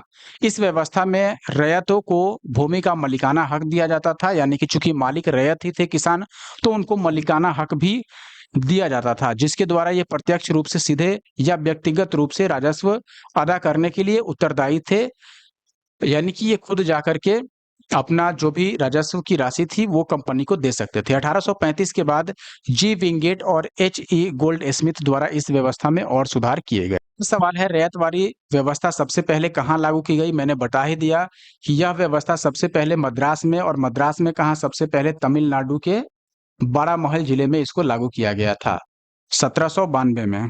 आगे बढ़े अब। अगला सवाल है आपके पास दोस्तों, देखेंगे भू राजस्व की जो अस्थायी बंदोबस्त एवं रैयतवारी प्रणाली हुई थी, ये कहाँ-कहाँ शुरू की गई थी? सबसे पहले देखेंगे अगर रैयतवारी की बात करें तो रैयतवारी अभी हमने देखा कि तमिलनाडु मद्रास में सबसे पहले शुरू हुआ, तो दूसरा ऑप्शन मद्रास होना चाहिए। दूसरा ऑप्शन मद्रास केवल पहले में है तो पहला हो गया। और भू राजस्व की अस्थायी बंदोबस्त तो बंगाल से शुरू हुआ, फिर बिहार, उड़ीसा और वाराणसी इत्यादि इलाकों में ये चला, तो ऑप्शन ए यहाँ सही है। 18 नंबर सवाल है, सर टॉमस मुनरो किस बंदोबस्त से संबंधित है? निश्चित रूप से रैयतवारी से संबंधित है। अगला सवाल है, मद्रास के रैयतवारी बंदोबस्त से कौन संबंधित था? टॉमस मुनरो संबंधित था। अगला सवाल देखिए, रैयतवारी की प्रथा प्रारंभ की गई किसके द्वारा? अब अगर ऑप्शन में यहाँ पर कैप्टन रीड होता तो कैप्टन रीड को हम चूज करते, लेकिन वो नहीं है, इसलिए हम थॉमस मुंडो को चूज कर लेंगे। अगला सवाल है, अंग्रेजों ने रैयतवारी बंदोबस्त कहाँ लागू की? तो मद्रास प्रेसिडेंसी में पहले लागू हुआ, लेकिन अगर कहाँ किया गया तो मद्रास के साथ साथ बंबई प्रेसिडेंसी में भी वो लागू था। मद्रास में, बंबई में, हमने देखा ही मध्य प्रांत में, इन सभी इलाकों में। हालांकि मध्य प्रांत में आप देखेंगे महालवारी व्यवस्था था। अगर रैयतवारी की बात करें तो ये बंगाल है, सॉरी बंगाल बोल रहा हूँ, मद्रास है, बंबई है, असम है, कुर्ग है, ये सारे इलाके हैं। और लगभग 51% हिस्से पर ये लागू था ब्रिटिश भारत के। अगला सवाल है कि रैयतवारी व्यवस्था सर्वप्रथम कहाँ प्रारंभ किया गया? मद्रास प्रेसिडेंसी में, हमने देख ही लिया। अगला सवाल है, ब्रिटिश व्यवस्था में रैयतवारी भू राजस्व संग्रह प्रचलित थी कहाँ पर? उत्तरी भारत में, पश्चिमी में, दक्षिणी में या फिर पूर्वी में? आप देखेंगे मद्रास में था, ठीक है। मद्रास तमिलनाडु जो है ये दक्षिणी इलाका हो गया। इसके अलावा मुंबई यानी कि बंबई, बंबई पश्चिमी इलाका हो गया। इसके अलावा कर्नाटक, कर्नाटक भी एक तरह से दक्षिण पश्चिम आप कह सकते हैं। असम में भी ये लागू था, असम में लागू था, ये हमने देखा। तो असम अब पूर्वी इलाका हो गया। तो देखिए, पूर्वी है यहाँ पर, पश्चिमी है, दक्षिणी भी है, इसलिए इसमें से कोई एक उत्तर कह पाना मुश्किल है। आई होप कि मैंने सभी चीजें बता दी। देख भी सकते हैं कि भू राजस्व वसूली हेतु रैयतवारी व्यवस्था जो है ये तमिलनाडु के बरामहल जिले में शुरू हुई थी, जिसके बाद ये इन सभी जगहों पर स्टार्ट की गई, यानी कि पूर्वी बंगाल में, असम में, कुर्ग में, बंबई के हिस्से में, मद्रास में। और इस प्रकार आप देखेंगे कि जो भू राजस्व व्यवस्था है ये पश्चिम भारत, दक्षिण भारत और पूर्वी तीनों में ही शामिल है। और ये चीजें मैंने ऑलरेडी आपको कवर कर ही दिया। आप मैप का थोड़ा सा भी नॉलेज अगर रखते हैं तो ये चीजें आप निश्चित तौर पर समझ पाएंगे दोस्तों। और अगर अभी तक आपने इतना वीडियो देखने के बाद भी दोस्तों हमारे YouTube channel the GS solver को सब्सक्राइब नहीं किया है तो निश्चित तौर पर दोस्तों इसको सब्सक्राइब कर लें। यूट्यूब पर सर्च करें आप द जीएस सॉल्वर और सब्सक्राइब कर लें। और टेलीग्राम पे आप इस चैनल को ज्वाइन कर सकते हैं क्लास की पीडीएफ के लिए। और वीडियो को लाइक नहीं किया है तो प्लीज लाइक कर दें। अगले सवाल पर आ जाते हैं जो कि 24 नंबर सवाल है आपके पास। आप देखेंगे सवाल है कि रैयतवारी बंदोबस्त के संदर्भ में निम्नलिखित कथनों पर विचार करना है। रैयतवारी किसानों द्वारा लगान सीधे सरकार को दिया जाता था। बिल्कुल सही है, हमने ये देखा भी दोस्तों कि रैयतवारी व्यवस्था में किसानों द्वारा सरकार को सीधे लगान की राशि जाकर के दी जाती थी। दूसरा है, सरकार रैयत को पट्टे देती थी। और तीसरा है कि कर लगाने के पूर्व भूमि का सर्वेक्षण और मूल्य निर्धारण किया जाता था। तो निश्चित तौर पर देखो, सरकार रैयत को पट्टे देती थी, जमींदार चूंकि था ही नहीं तो पट्टा यानी कि जमीन सीधे किसको दिया जाता था? पट्टा पर देने का मतलब कि कुछ समय के लिए एक जमीन किसी किसान को सौंपना कि भाई इतने समय तक आपको दिया जा रहा है, आपको इससे इतना लगान हमें सौंपना है। अब अगर ये कंटिन्यू रखना है तो उसको उतना लगान हमेशा भरते रहना होगा। जैसे वो कम हुआ तो वो पट्टा का जो निश्चित समय हो उससे पहले भी वापस ले सकता है सरकार। तो यहाँ पर कर लगाने के पहले निश्चित रूप से यहाँ पर भूमि सर्वेक्षण करके उसका मूल्य निर्धारण किया जाता था। ऑप्शन सी यानी कि तीनों ही यहाँ पर सही है। ये रैयत वाली प्रणाली के लिए केवल है, ध्यान रखिएगा। आप देखेंगे यहाँ पर दक्षिण भारत में उत्तर भारत की तरह बड़े बड़े भूखंडों एवं बड़े जमींदारों के अभाव में रैयतवारी व्यवस्था को लागू किया। इस व्यवस्था का सूत्रपात कैप्टन रीड और मुंडो ने किया था। रैयतवारी के तहत जमीन का मालिक किसान को ही बनाया गया था जो सीधे सरकार को कर देते थे। कर का निर्धारण भूमि का सर्वेक्षण करने के बाद किया जाता था। भूमि सर्वेक्षण के बाद लगान के लिए किसान और सरकार के बीच एक समझौता होता था जिसे पट्टा ही कहा जाता था। समझिए, किसान की सहमति के बाद उसे पट्टा दिया जाता था, यानी पट्टे पर भूमि दी जाती थी। अब उसके बाद उस भूमि पर उसका निजी अधिकार होता था, यानी कि संपत्ति का वो प्रमाण होता था, वही पट्टा जो लिखित में उसको मिलता था। आप देखेंगे अगला सवाल है, वह प्रथा जिसके तहत किसान स्वयं भूमि का मालिक होता था और सरकार को भू राजस्व के भुगतान के लिए जिम्मेदार माना जाता था, यह कौन सी व्यवस्था थी? रैयतवारी व्यवस्था। आपको मैंने बता ही दिया। अगला सवाल है, किसने कहा था रैयतवारी एक ऐसी व्यवस्था है जो भारत में हमेशा से प्रचलित रही है? जॉन सोर, अलेक्जेंडर डफ, कैप्टन रीड या फिर थॉमस मुंडो? निश्चित रूप से थॉमस मुंडो इसका सही उत्तर होगा, ऑप्शन डी।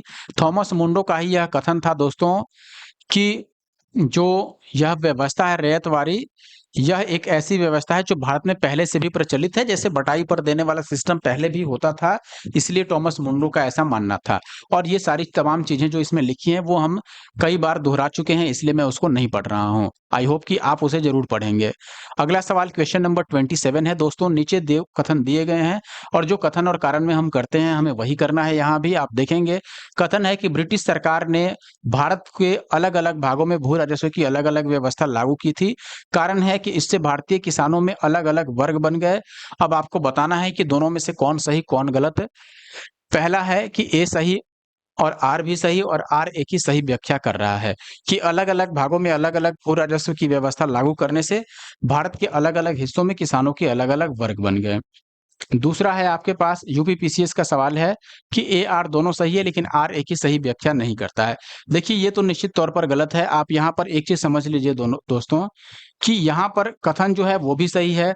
ब्रिटिश सरकार ने, आपको पता है कि अलग-अलग भागों में, जैसे बंगाल में अस्थायी बंदोबस्त, मद्रास में रैयतवारी बंदोबस्त, पंजाब में महालवारी बंदोबस्त, तो ये सभी अलग-अलग प्रांतों में, अलग-अलग जगहों पर अलग-अलग यहाँ पर भू राजस्व की व्यवस्था है, और यही कारण है कि इन सभी अलग-अलग स्थानों पर किसानों के अलग-अलग वर्ग भी बन गए। तो यहाँ पर कथन के साथ-साथ कारण भी सही है, और कारण कथन की सही व्याख्या करता है, तो ऑप्शन ए यहाँ पर सही है। आई होप कि ये सारी चीज़ें आप समझ पा रहे होंगे। इसमें जितना भी ये चीज़ बता रहा है, ये सारी चीज़ें मैंने 19%, 51%, ये सारी चीज़ें मैंने ऑलरेडी बता रखी है। अगर आपको पढ़ना है तो मैं यहाँ इसको स्क्रीन पे दिखा देता हूँ। आप वीडियो को पॉज़ करके ये पूरी चीज़ें पढ़ सकते हैं। अब मैं आगे बढ़ता हूँ क्वेश्चन नंबर 28 पर। पंजाब भूमि हस्तांतरण अधिनियम कब लाया गया? 1850 में, 95 में, 1905 या फिर 1900 या फिर नन ऑफ दीज? दोस्तों, यह व्यवस्था लाया गया सन 1900 में, और इस व्यवस्था के तहत क्या किया गया कि अब जो कृषि करते थे उन्हीं के पास जमीन रहेगी। जो गैर कृषक हैं, यानी कि जो किसान नहीं है या फिर जो कृषि नहीं करते हैं, उनके पास जमीन अब नहीं रहेगा। उससे कृषि वाले को हस्तांतरित किया जाएगा, और कृषि वाले से जमीन को, यानी कि भूमि वाला जो उपजाऊ भूमि है, उसको गैर कृषक को हस्तांतरित नहीं किया जाएगा। अगला सवाल है दोस्तों, 17वीं बीपीएससी का सवाल है, ध्यान दीजिएगा, 2024 में ही पूछा गया है। जहाँ पर मैं दिखा भी देता हूँ आपको, सॉरी 17वीं बीपीएससी में बोल रहा था, आईएएस का एग्जाम है, यानी कि यूपीएससी प्री 2024 का क्वेश्चन है। तो तभी मैं बोलूँ 17वीं में ऐसा क्वेश्चन तो नहीं आया था, फैक्चुअल क्वेश्चन सारे पूछ लिए गए थे। तो आप यहाँ देखेंगे कि क्वेश्चन क्या है दोस्तों, कॉर्नवालिस द्वारा जो राजस्व संग्रहण का व्यवस्था किया गया था, उसके बारे में उस संदर्भ में निम्नलिखित कथनों पर विचार करना है। आपके पास पहला कथन है, राजस्व संग्रहण के रैयतवारी बंदोबस्त के अधीन किसानों को फसल खराब होने या प्राकृतिक आपदाओं की स्थिति में राजस्व भुगतान में छूट दी गई थी।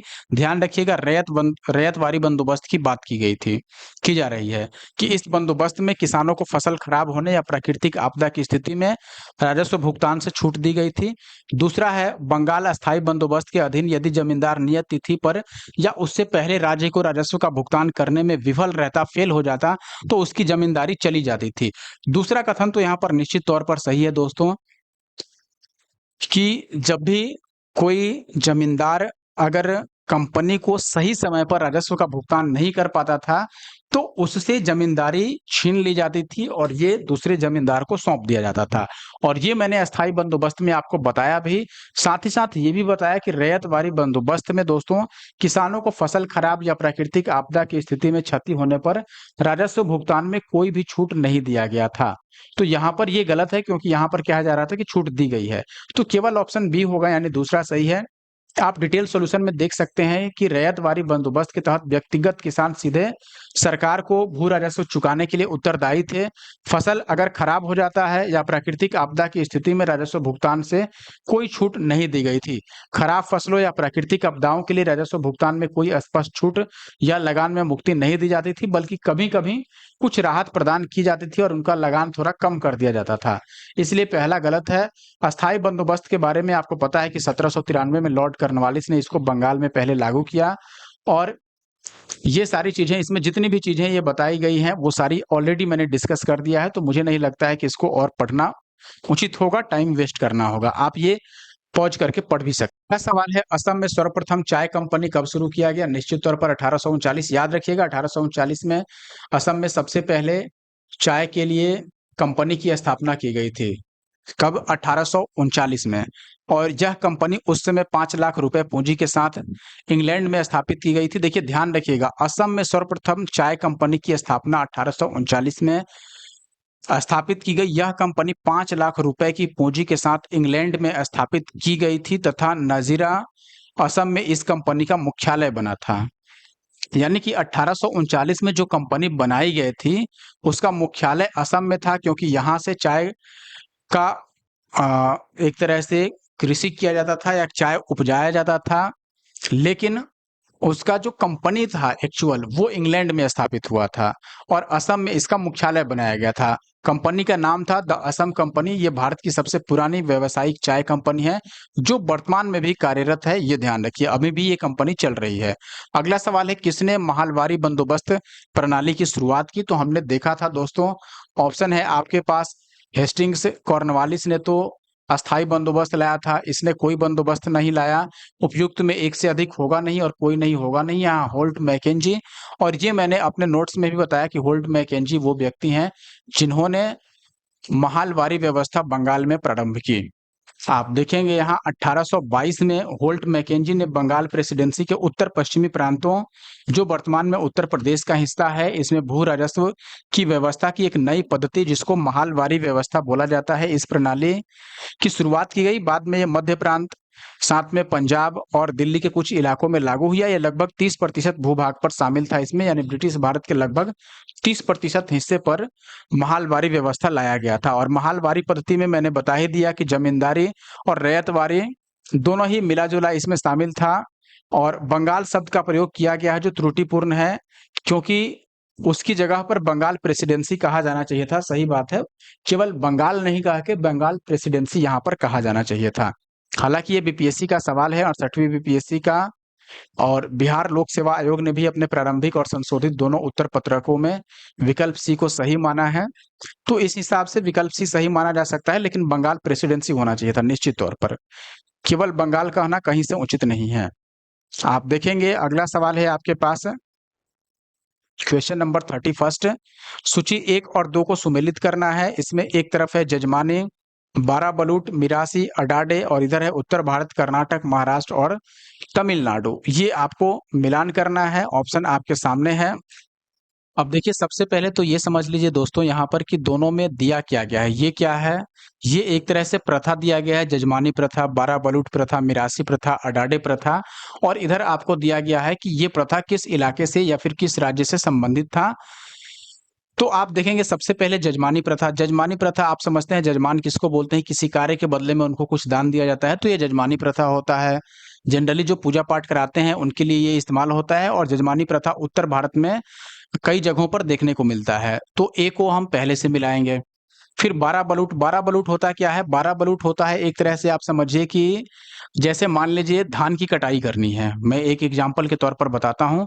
अब धान की अगर कटनी करनी है, यानी कि कटाई करनी है, और मान लीजिए कि एक खेत है, इसको कटनी करने के लिए यानी कि धान काटने के लिए, उस समय चूंकि उस समय इतने टेक्नोलॉजी इतनी डेवलप नहीं थी और इतने टूल्स नहीं थे, मशीनरी जो थी उनका इस्तेमाल फसलों के लिए नहीं होता था या फिर कृषि क्षेत्र में नहीं उतना था। तो ये मैनुअल होता था, सारे मजदूरों द्वारा किया जाता था। अब मान लो मैं अकेला व्यक्ति हूँ, मेरे पास इतना जमीन है और इसमें धान का फसल लगा हुआ है, इसको काटना है और मेरे बस की बात नहीं है अकेले, या मैं चाहता हूं कि मेरा कोई साथ दे, तो मैं पर्सन बी को बोलूंगा कि भाई आप मेरे साथ काम कर दो, और अगर इसमें 100 केजी इसमें से अनाज निकलता है तो उसमें से 10 केजी हम आपको दे देंगे। यानी सर्विस के बदले में कुछ अनाज दे देना, तो उसको, या फिर कुछ मुआवजा दे देना सब्जी के सर्विस के बदले में, उसको 12 बलूट बोला जाता था, ये व्यवस्था। और जो ये कार्य करते थे उनको बलूटेदार बोला जाता था। बलूटेदार यानी कि जिसको अलग से सहयोगी के तौर पर रखा जाता था। तो ये व्यवस्था मुख्यतः महाराष्ट्र में देखने को मिलती थी। मिरासी व्यवस्था जो है ये आपको तमिलनाडु में देखने को मिलती थी। मिरासी ये एक तरह से उत्तराधिकारी टाइप का आप समझ सकते हैं। जमीन पर जो दादा परदादा थे, अब उनके जो भी पुत्र होंगे या आने वाले वंश होंगे उनका अधिकार रहेगा। अडाडे की व्यवस्था कर्नाटक में प्रचलित है। तो आप देखेंगे मिलान किस तरह से हुआ। ए को मिलाया गया पहले में, बी को मिलाया गया किसमें? तीसरे में, और सी को मिलाया गया चौथे में, और डी को पहले में। तो 1 3 4 1, 1 3 4 1 यहाँ तो कहीं भी नहीं है। एक मिनट, दो कहाँ गया? अडाडे को हमने दो में मिलाया है ना, तो 1 3 4 2, तो 1 3 4 तो यहाँ है ही नहीं, दूसरे पेज पर यहाँ देख रहे हैं ऑप्शन डी में है 1 3 4 2, तो ऑप्शन डी यहाँ पर सही होगा। आगे बढ़ते हैं और अगले सवाल पर आते हैं। ये जो दिया गया है आप देख सकते हैं, कुछ खास नहीं है यहाँ पर। अगला सवाल है, ब्रिटिश भारत में सैन्य बल पर केंद्रीय राजस्व का कुल कितना प्रतिशत व्यय होता था? 40%। ध्यान दीजिएगा, केंद्रीय राजस्व का यानी कि केंद्रीय राजस्व अगर 100 रुपए का है तो 40 रुपए केवल सैन्य बल पर यानी सैनिकों पर खर्च किया जाता है। आप यहाँ पर देखेंगे कि इस तरह के प्रश्न का उत्तर विवादित होता है, तथापि कई स्रोत ब्रिटिश भारत में औसतन सैन्य बल पर खर्च जो है वो केंद्रीय राजस्व का 40% मानते हैं, और ये यूपी आरओ एआरओ 2021 का सवाल है। ऑप्शन ए सही उत्तर है 40%, ध्यान रखिएगा।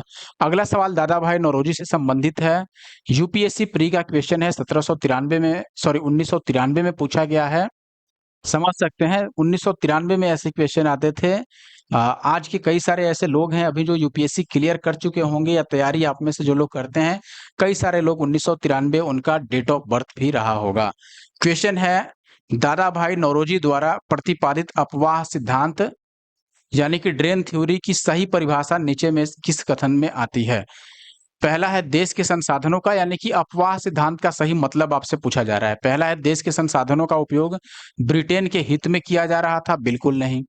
ब्रिटेन के हित में तो किया ही जा रहा था, लेकिन संसाधन को और धन को यहाँ से ब्रिटेन ट्रांसफर भी किया जा रहा था ना। आप देखेंगे यहाँ भारत की राष्ट्रीय संपदा का एक भाग अथवा कुल वार्षिक उत्पाद केंद्र को निर्यात कर दिया जाता था, जिसके लिए भारत को कोई वास्तविक लाभ या प्रतिफल नहीं मिलता था। निश्चित रूप से दोस्तों यहाँ पर ऑप्शन बी सही है। आई होप कि ये बात आप समझ पाए। आप डिटेल सॉल्यूशन में ये चीज देख पाएंगे। यहाँ पर मैं आपको दिखाता हूँ। धन के बहिर्गमन यानी कि अपवाह की राष्ट्रवादी परिभाषा का तात्पर्य धन, संपत्ति व माल का इंग्लैंड में हस्तांतरण था, जिसके बदले भारत को इसके समतुल्य कोई भी आर्थिक, वाणिज्यिक या फिर भौतिक लाभ प्राप्त नहीं होता था।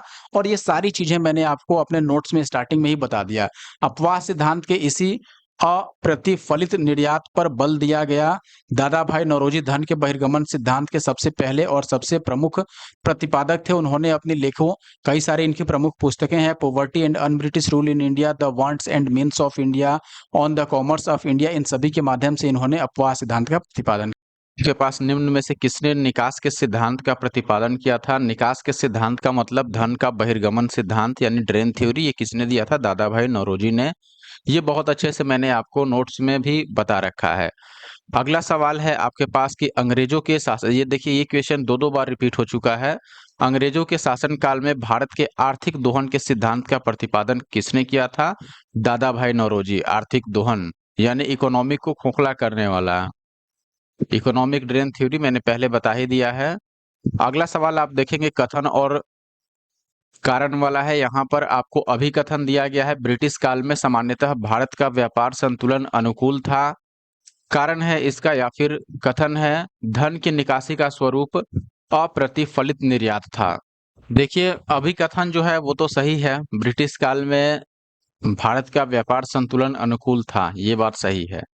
अब इसका कारण धन की निकासी का स्वरूप अप्रतिफल निर्यात था। अप्रतिफल का मतलब कि धन की निकासी करके इंग्लैंड तो भेजा जा रहा था, लेकिन उसके बदले में भारतीयों को या फिर भारत को कोई भी प्रतिफल प्राप्त नहीं होता था। और ये चीज भी हमने पढ़ा था अपने नोट्स में कि धन के बहिर्गमन सिद्धांत में दादा भाई नौरोजी ने ये कहा था कि जो अंग्रेज हैं वो भारतीय संपदा को लूट रहे हैं, और यहाँ के जो भी यहाँ से आय हो रहा है उसको इंग्लैंड ट्रांसफर कर रहे हैं, और उसके बदले में वाणिज्यिक रूप से या फिर भौतिक रूप से या आर्थिक रूप से कोई भी प्रतिफल भारत को प्राप्त नहीं हो रहा है। तो वही अप्रतिफल यहाँ पर बोला गया है। निश्चित तौर पर यहाँ पर दोनों ही सही है। हाँ, आप डिटेल सॉल्यूशन में भी देख पाएंगे कि 1813 के पश्चात इस आर्थिक निकास ने, यानी कि जो आर्थिक रूप से यहाँ से निकाल करके धन था और उसको इंग्लैंड भेजा जा रहा था, उसके बारे में बात की गई है, अप्रतिफल निर्यात का रूप धारण कर लिया। वर्ष 1914 से पहले भारत में अंग्रेजी पूंजी निवेश केवल उन आर्थिक परिसाधनों में लगाए गए जैसे कि रेलवे, सड़क, व्यापारिक जहाज तथा खनिज उद्योग एवं वित्तीय संस्थाओं में जो अंग्रेजी उद्योग के अनुपूरक थे। यानी अंग्रेजों के उद्योग को चलाने के लिए और भी जो आवश्यकताएं हो रही थी, जैसे रेलवे की आवश्यकता हुई, उसके अलावा सड़क की आवश्यकता हुई, व्यापारिक जहाज की आवश्यकता हुई, खनिज उद्योग की आवश्यकता हुई, बैंक की आवश्यकता हुई, तो जिसकी भी आवश्यकता अंग्रेजों को अपने लिए लगती थी, उसमें वो लोग केवल और केवल निवेश करते थे। ऐसा नहीं है कि भारतीयों के विकास के लिए वो पैसा निवेश करते थे।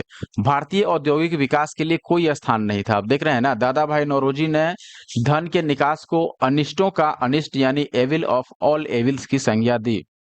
यानी कि जितना भी अनिष्ट हो सकता है, उससे भी अनिष्ट कार्य यहाँ पर अंग्रेजों द्वारा किया गया, और इसी को भारत की निर्धनता का मुख्य कारण भी बताया गया है।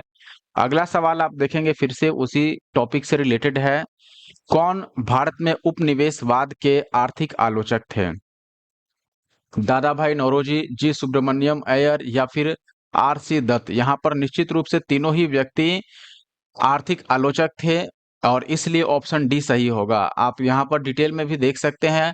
1870 से 1905 के बीच भारतीय बुद्धिजीवियों ने ब्रिटिश शासन के आर्थिक पहलू को विश्लेषित किया। इसमें से 3 लोगों का महत्वपूर्ण योगदान रहा: दादा भाई नौरोजी, एम.जी. रनाडे और आईसीएस अधिकारी रमेश चंद्र दत्त। इन्होंने भारत का आर्थिक इतिहास लिखा, रमेश चंद्र दत्त जी ने, ये तो मैंने बताया ही था आपको नोट्स में। और इन तीनों के अतिरिक्त जीवी जोशी, जी सुब्रमण्यम अय्यर, जो कि द हिंदू समाचार पत्र के संपादक और संस्थापक थे, गोपाल कृष्ण गोखले समेत और कई भी राजनीतिक कार्यकर्ताओं ने और पत्रकारों ने तत्कालीन अर्थव्यवस्था के हर पहलू पर गहराई से विश्लेषण किया, और ये लोग इस निष्कर्ष पर पहुंचे कि भारत के आर्थिक विकास के रास्ते में सबसे बड़ी बाधा उपनिवेशवाद है। सवाल है दोस्तों, निम्नलिखित में से कौन दादा भाई नौरोजी के उत्सारण सिद्धांत ड्रेन थ्योरी में विश्वास नहीं करता था? बाल गंगाधर तिलक, एम.जी. रनाडे, आर.सी. दत्त, या फिर सैयद अहमद खां। हमने बताया था दोस्तों आपको अपने नोट्स में कि सैयद अहमद खां वो व्यक्ति था जो ये मानता था कि भारत में मुस्लिमों का विकास तभी पॉसिबल है जब भारत में अंग्रेजी सत्ता बनी रहेगी, यानी कि अंग्रेजों की सरकार अगर भारत में बनी रहेगी, अंग्रेजों का शासन बना रहेगा, तभी मुस्लिमों का विकास संभव हो पाएगा। और इसी कारण से दादा भाई नौरोजी का जो ड्रेन थ्योरी था, यानी धन के बहिर्गमन का सिद्धांत था, वो अहमद खां को गलत लगता था कि ऐसा कुछ नहीं है, कि इनका मानना था कि अंग्रेज जो भी कर रहे हैं वो विकास के कार्य में कर रहे हैं, जो कि बिल्कुल इनका सोचना निश्चित तौर पर गलत साबित हुआ। तो ऑप्शन डी सही होगा। ये चीज हमने पहले भी क्लियर कर दिया है, तो इसमें आगे कुछ डिटेल पढ़ने की जरूरत नहीं है। अगला सवाल है दोस्तों, poverty and un British rule in India पुस्तक के लेखक, अच्छा, पुस्तक किस वर्ष प्रकाशित की गई ये पूछ रहा है। तो ये 1901 में प्रकाशित की गई, और किसके द्वारा लिखा गया था? ये लिखा गया था दादा भाई नौरोजी द्वारा। दादा भाई नौरोजी, याद रखिए। इसके अलावा इनके 2 और बुक है जो याद रखना है। एक तो the wants and means of India, wants and means of India, और दूसरा है on the commerce of India, on the commerce of India. ये सारी चीजें हालांकि मैंने अपने नोट्स में बता रखी हैं, आप जरूर देखिएगा। अगला सवाल देखते हैं यहाँ पर दोस्तों, क्वेश्चन नंबर, ये फिर से सेम है, किसने लिखा? तो दादा भाई नौरोजी ने लिखा, तो यहाँ पर कुछ करने की जरूरत नहीं है। ये सारी चीजें मैंने नोट्स में भी बता रखी हैं। दादा भाई नौरोजी 1865 में डब्ल्यू.सी. बनर्जी के साथ मिलकर लंदन इंडिया सोसाइटी का गठन करते हैं, जिसका कार्य भारत के दुख दर्दों का प्रचार करना था लंदन में। फिर 1892 में लिबरल पार्टी के टिकट पर ब्रिटिश हाउस ऑफ कॉमन्स के लिए चुने जाने वाले पहले भारतीय बनते हैं। साथ ही साथ इनकी पुस्तक है poverty and un British rule of India. इसमें स्पष्ट रूप से इन्हें ब्रिटिश शासन के दौरान इन्होंने भारत की आर्थिक दुरावस्था पर प्रकाश डाला और धन के बहिर्गमन सिद्धांत का भी प्रतिपादन किया। अगला सवाल सेम है कि ब्रिटिश हाउस ऑफ कॉमन्स में चुने जाने वाले दादा भाई नौरोजी प्रथम व्यक्ति थे। इन्होंने किस दल पर टिकट का चुनाव लड़ा? तो ये लड़े थे किस पर? Liberal party. लिबरल पार्टी यानी कि उदारवादी दल।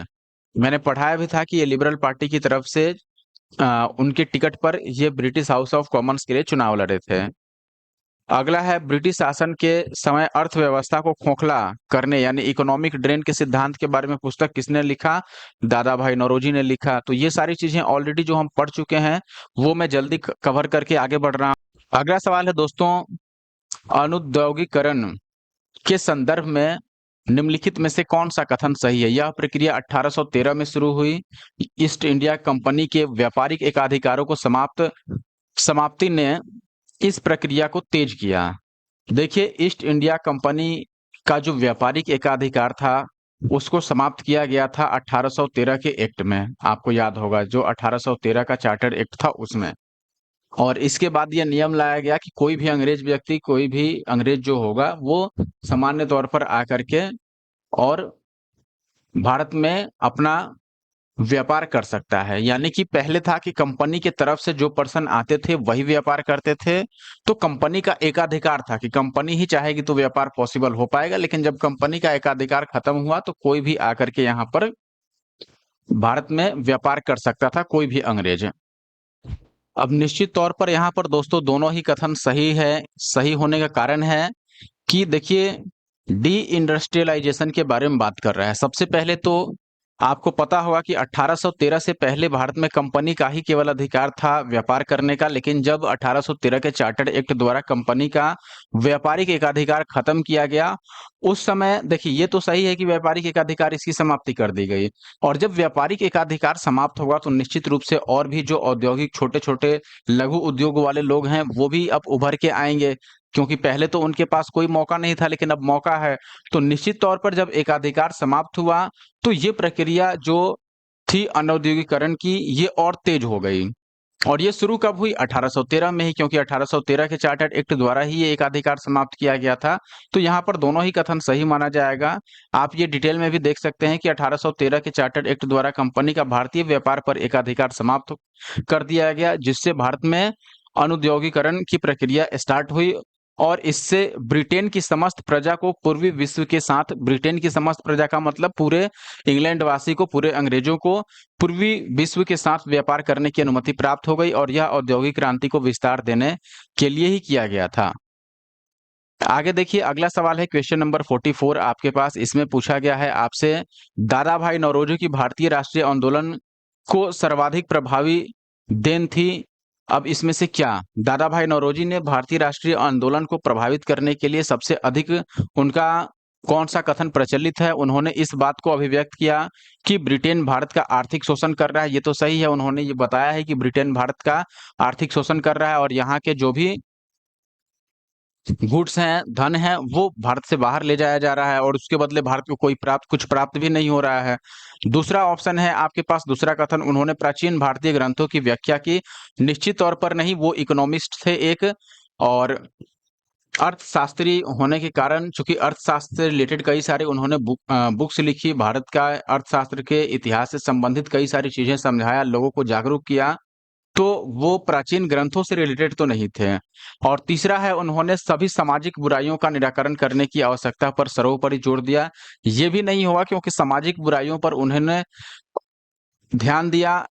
इससे ज्यादा यहाँ पर इम्पोर्टेंट है कि उन्होंने इस बात को व्यक्त किया कि ब्रिटेन किस प्रकार भारत का आर्थिक शोषण कर रहा है, भारतीय अर्थव्यवस्था को किस प्रकार खोखला कर रहा है। और सामाजिक बुराइयों के निराकरण की ऐसा कहीं लिखा हुआ नहीं मिलता है उनके बारे में, इसलिए इसको हम गलत मानेंगे। केवल और केवल पहला सही है, option A is the right answer. I hope it is clear to you. आप यहाँ पर देखेंगे, दादा भाई नौरोजी आधुनिक भारत के प्रथम ऐसे राष्ट्रवादी नेता थे जिन्होंने गहरे शोध और विश्लेषण के बल पर यह सिद्ध किया कि ब्रिटेन भारत का आर्थिक शोषण कर रहा है और प्रति वर्ष एक निश्चित रकम इंग्लैंड ले जाई जा रही है। और इसके परिप्रेक्ष्य में उन्होंने अपनी इकोनॉमिक ड्रेन थ्योरी दी। और साथ ही साथ ये भी बताया गया था कि लगभग आधा भाग, जितना एक साल में अंग्रेजों को भारत में कमाई होती है, उसमें से लगभग आधा हिस्सा ये लोग इंग्लैंड भेज देते हैं। आप देखेंगे, अगला सवाल है यहाँ पर, किसने यह विचार किया कि भारत में ब्रिटिश आर्थिक नीति घिनौनी है? ये कार्ल मार्क्स ने दिया था, ऑप्शन सी याद रखिए। और ये भी क्वेश्चन उत्तराखंड मेंस एग्जाम में पूछा गया है। सॉल्यूशन में देखें कि कार्ल मार्क्स ने यह विचार दिया था कि ब्रिटिश आर्थिक नीति बिल्कुल घिनौनी है। अंग्रेजी हस्तक्षेप से सूत काटने वाला तो लंकाशायर में रहता है, तंतुवाय बंगाल और उसका आर्थिक आधार समाप्त होने के कारण लगभग लुप्त हो गया है। यानी कि इनका कहना था कि ब्रिटिश जो आर्थिक नीति है, इसके कारण जो छोटे व्यापारी हैं या समझिए कि कामगार हैं, जैसे जो सूत काटने वाले हैं, तंतु से रिलेटेड कार्य करने वाले हैं, उनका आर्थिक आधार धीरे धीरे समाप्त होते जा रहा है। लाखों चरखों और हथकरघों, क्योंकि उस समय चरखे और हथकरघे से कई सारे महत्वपूर्ण कार्य होते थे और असंख्य काटने वाले बुनकरों को ये जो जन्म दिए थे वो सभी धीरे-धीरे खत्म हो रहे थे और वे समाज के केंद्र बिंदु बने रहे थे पहले के टाइम पर। लेकिन जब ब्रिटिश आर्थिक नीति आई तब इस देश में सूती कपड़े की मानो बाढ़ आ गई हो, क्योंकि ये लोग फिर अब मशीनरी की तरफ शिफ्ट होने लगे थे। आप आगे देखेंगे, अगला सवाल है दक्षिण भारत में सिंचाई व्यवस्था का अग्रदूत किसे माना जाता है? आर्थर कॉटन, लेफ्टिनेंट ब्लेन या फिर बेयर्ड स्मिथ या फिर रॉबर्ट स्मिथ? याद रखिएगा दोस्तों, दक्षिण भारत में सिंचाई व्यवस्था का अग्रदूत माना जाता है आर्थर कॉटन को, सर आर्थर कॉटन। तो कॉटन से आप ये चीज रिलेट कर पाएंगे। जो आर्थर कॉटन है ये ब्रिटिश सिंचाई अभियंता थे, यानी कि इंजीनियर थे इरिगेशन डिपार्टमेंट से, या फिर इरिगेशन इंजीनियर आप कह सकते हैं। उन्होंने दक्षिण भारतीय राज्यों की सिंचाई व्यवस्था हेतु कई महत्वपूर्ण कार्य किए, इसलिए उनको दक्षिण भारत में सिंचाई व्यवस्था का अग्रदूत माना जाता है। इंपॉर्टेंट सवाल है, याद रखिएगा। अगला सवाल है भारत के संदर्भ में निम्नलिखित युग्मों पर विचार करना है। यूपीएससी प्री 2020 का सवाल है, आप देखेंगे एक साइड है औरंग बेनियान मिरासीदार और एक साइड है राजकोष का प्रभारी, फिर ईस्ट इंडिया कंपनी का भारतीय एजेंट और एक तरफ है राज्य का नामित राजस्व दाता। समझिए दोस्तों, आपसे ये पूछा जा रहा है कि इसमें से कौन सही सुमेलित है। सबसे पहले बात करें औरंग, क्या औरंग राजकोष के प्रभारी को कहा जाता था? देखिए औरंग जनरली गोदाम को कहा जाता था, गोदाम जहां पर सामान रखा जाता है, या वर्कशॉप भी, कई बार वर्कशॉप टाइप के दुकानों के लिए भी औरंग शब्द का इस्तेमाल देखा गया है, लेकिन मेनली औरंग का अर्थ है गोदाम। तो यहाँ पर पहला तो निश्चित तौर पर गलत है, तो जहां भी पहला को सही बोला गया है वो ऑप्शन तो गया। अब दो ऑप्शन बच गया।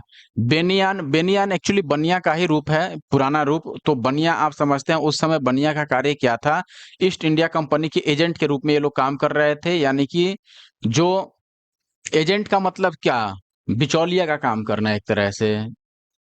जैसे जमींदार का कार्य था किसानों से लगान वसूल करके और ईस्ट इंडिया कंपनी को देना, उसी तरह से ये लोग भी एजेंट का काम कर रहे थे। तो ये सही है, ब्रिटिश ईस्ट इंडिया के एजेंट के रूप में बनिया काम कर रहे थे। मिरासीदार राज्य का नामित राजस्वदाता। देखिए जब रैयतवारी व्यवस्था चल रही थी, रैयतवारी व्यवस्था जिसमें रैयत ही जमीन का मालिक होता था, उस समय मिरासीदार चलता था। मिरासीदार एक व्यक्ति होता था राज्य का, जो कि एक फेमस पर्सन होता था, जो अधिक मात्रा में राजस्व देता था ब्रिटिश गवर्नमेंट को या फिर ईस्ट इंडिया कंपनी को। तो यहाँ पर तीसरा भी सही है, तो दूसरा और तीसरा यानी कि ऑप्शन बी सही है। आगे देखते हैं हम, तो आप डिटेल में भी ये चीज देख सकते हैं। औरंग फारसी शब्द है जिसका अर्थ गोदाम है। यहाँ पर बिक्री से पहले माल का स्टोरेज किया जाता था, यानी कि अभी भी आप देखते होंगे कि अगर मेन मार्केट में दुकान के लिए बड़ी जगह नहीं मिल रही है तो लोग छोटा दुकान ले लेते हैं, और मार्केट छोड़ के अंदर में कहीं पर जहाँ सस्ती रूम मिलती है वहां पर बड़ा सा रूम ले लेते हैं गोदाम के तौर पर, और सारा सामान यहाँ स्टोर करते हैं और यहाँ कुछ ही सामान रखते हैं बेचने लायक। तो वही बिक्री से पहले, यानी कि इन सामानों को बेचने से पहले यहाँ रखा गया है, तो ये गोदाम हुआ। वही बात यहाँ कह रहा है कि बिक्री से पहले गुड्स का जहां भी स्टोरेज किया जाता था, स्टोर किया जाता था, उसको गोदाम या फिर औरंग कहा जाता था। औरंग शब्द का प्रयोग कई बार कार्यशालाओं के लिए भी किया जाता है। बेनियान या फिर बनिया पारंपरिक वणिक समुदाय या व्यापारी थे जो ईस्ट इंडिया कंपनी के एजेंट के रूप में कंपनी और भारतीय कारीगर इनके बीच मध्यस्थ का काम करते थे। मिरासी अरबी शब्द है जिसका अर्थ उत्तराधिकार होता है। रैयतवारी प्रणाली में सरकार द्वारा मिरासीदारों को राज्य का इकलौता नामित राजस्वदाता बताया गया है। अगला सवाल आप देखेंगे क्वेश्चन नंबर 48। आर्थिक तौर पर 19वीं शताब्दी में भारत पर अंग्रेजी शासन का एक परिणाम था। देखिए, भारतीय हस्तशिल्पों के निर्यात में वृद्धि, भारतीयों के स्वामित्व वाले कारखानों की संख्या में वृद्धि, या भारतीय कृषि का वाणिज्यीकरण। एक और ऑप्शन होगा। तब तक मैं सवाल फिर से आपको एक बार पढ़ के बता देता हूं अच्छे से। देखिए 19वीं शताब्दी में भारत पर अंग्रेजी शासन का क्या परिणाम पड़ा, आर्थिक दृष्टि से आपको बताना है। यानी कि 19वीं शताब्दी में अंग्रेजी शासन का ये प्रभाव रहा कि भारतीय हस्तशिल्प के निर्यात में वृद्धि हो गई, या भारतीयों के स्वामित्व वाले कारखानों की वृद्धि हो गई, या भारतीय कृषि का वाणिज्यीकरण हुआ, या फिर नगरीय जनसंख्या में तीव्र वृद्धि हुई। देखिए नगरीय जनसंख्या में तीव्र वृद्धि है बिल्कुल नहीं कहेंगे। यहाँ पर जो तीसरा ऑप्शन था, यानी कि भारतीय कृषि का वाणिज्यीकरण हुआ। देखिए कृषि का क्या हुआ, वाणिज्यीकरण हुआ। ये यहाँ पर सही था ऑप्शन सी। मैं आगे डिटेल में आपको समझा देता हूँ। 1813 का जो चार्टर्ड एक्ट द्वारा कंपनी का व्यापारिक एकाधिकार समाप्त किया गया, उसके बाद इंग्लैंड में औद्योगिक क्रांति उफान पर थी। इंग्लैंड में औद्योगिक क्रांति क्यों बढ़ गई? क्योंकि अब इंग्लैंड के सभी व्यक्ति पूर्वी विश्व में आकर के और व्यापार कर सकते थे, तो वहां पर औद्योगिक क्रांति स्टार्ट हो गई 1813 के बाद। इस प्रकार इंग्लैंड के अपने उद्योगों के लिए सस्ते माल की आवश्यकता होने लगी। जब उद्योग को चलाना है तो उसके लिए कच्चा माल तो लाना पड़ेगा, और जो सस्ता में मिल पाए तभी तो उद्योग या फिर कंपनी को फायदा होगा। इस प्रकार भारत कच्चे माल का उत्पादन करने वाला देश बनकर रह गया। ये सारी चीजें भारत से ले जाई जा रही थी और वहां उद्योग बिल्कुल तेजी से आगे बढ़ रहा था। इसके अलावे आप देखेंगे भारत में पूंजीवादी व्यवस्था के बढ़ने के साथ साथ नई लगान नीति के कारण किसान को अब नगद राशि की आवश्यकता थी। नया नया लगान नीति उस समय आया था 1793 में, अस्थाई बंदोबस्त आया था, और चूंकि लगान अब देना ही देना था, ये फिक्स हो गया था, इसीलिए किसान भी अब उन फसलों को उगाने के लिए विवश था। उसको पता था कि अगर फसल उगाएंगे नहीं तो भाई नगद राशि के रूप में लगान कैसे हम जमा करेंगे, और लगान नहीं जमा किए तो जो जमीन मिला है फसल उगाने के लिए वो भी चली जाएगी। और इस कारण बाजार में क्रय विक्रय बढ़ा, जबकि इससे पूर्व किसान केवल उन्हीं फसल को उगाता था जिसकी खपत स्थानीय स्तर पर होती थी, या लोकल लोग जिसको खरीदते थे। लोकल नीड जो होता था, जैसे गेहूं चावल, जो लोकल लोग गांव के लोगों की आवश्यकता होती थी वही वो लोग उगाते थे। लेकिन अब कंपनी चूंकि अधिक दामों पर खरीदने लगी और इंग्लैंड के ले जाने लगे उसको, इसलिए किसान अब विवश हो गया कि भाई जो चीज बिक रहा है उसी को बनाया जाए या उसी को उगाया जाए। और इस प्रकार आप देखेंगे चाय, रबर, कॉफी, नील, रेशम, जूट और तंबाकू जैसी वाणिज्यिक फसलों के उत्पादन की शुरुआत हुई, और ये धीरे धीरे बढ़ता गया, जो ब्रिटिश पूंजीवाद की पहली पसंद थी। इन फसलों के लिए उन्हें यूरोपीय बाजारों में अत्यधिक कीमत प्राप्त होती थी। इस प्रकार उत्पादन के स्वरूप और प्रकृति में मूलभूत परिवर्तन हुए और भारतीय कृषि का वाणिज्यीकरण, यानी कि एक तरह से आप समझिए कि इसमें ये बिजनेस टाइप का हो गया। अब कृषि केवल अपने कार्य के लिए लोग नहीं करते थे, अपने जीवन यापन के लिए नहीं, बल्कि इसलिए करते थे कि उनको बेच करके उससे लाभ कमाया जा सके। आगे बढ़ते हैं और 49th क्वेश्चन पर आते हैं। इसमें आप देखेंगे निम्नलिखित में से कौन सा कथन औद्योगिक क्रांति के द्वारा 19वीं शताब्दी के पूर्वार्ध में भारत पर पड़े प्रभाव की सही व्याख्या करता है। यानी कि औद्योगिक क्रांति जो हुआ था 19वीं शताब्दी के पहले या उसके पूर्वार्ध में, उसके द्वारा भारत पर क्या प्रभाव डाला गया। भारतीय दस्तकारी उद्योग नष्ट हो गए, निश्चित रूप से भारतीय दस्तकारी उद्योग तो नष्ट हुए। भारत के वस्त्र उद्योगों में मशीनों का बड़ी संख्या में प्रवेश हुआ, ये भी सही है, सॉरी, लेकिन यहाँ पर भारत के वस्त्र उद्योग में बात कर रहा है। भारत का जो उद्योग था उसको तो कोई बढ़ावा दिया ही नहीं। देश के अनेक भागों में रेलवे लाइन बिछाई गई, ये भी नहीं है। और ब्रिटिश उत्पादन के आयात पर भारी शुल्क लगाया गया, ये तो कभी हुआ ही नहीं कि ब्रिटिश उत्पादन पर भारी शुल्क लगाया जाए। तो ऑप्शन ए बस सही हुआ यहाँ पर।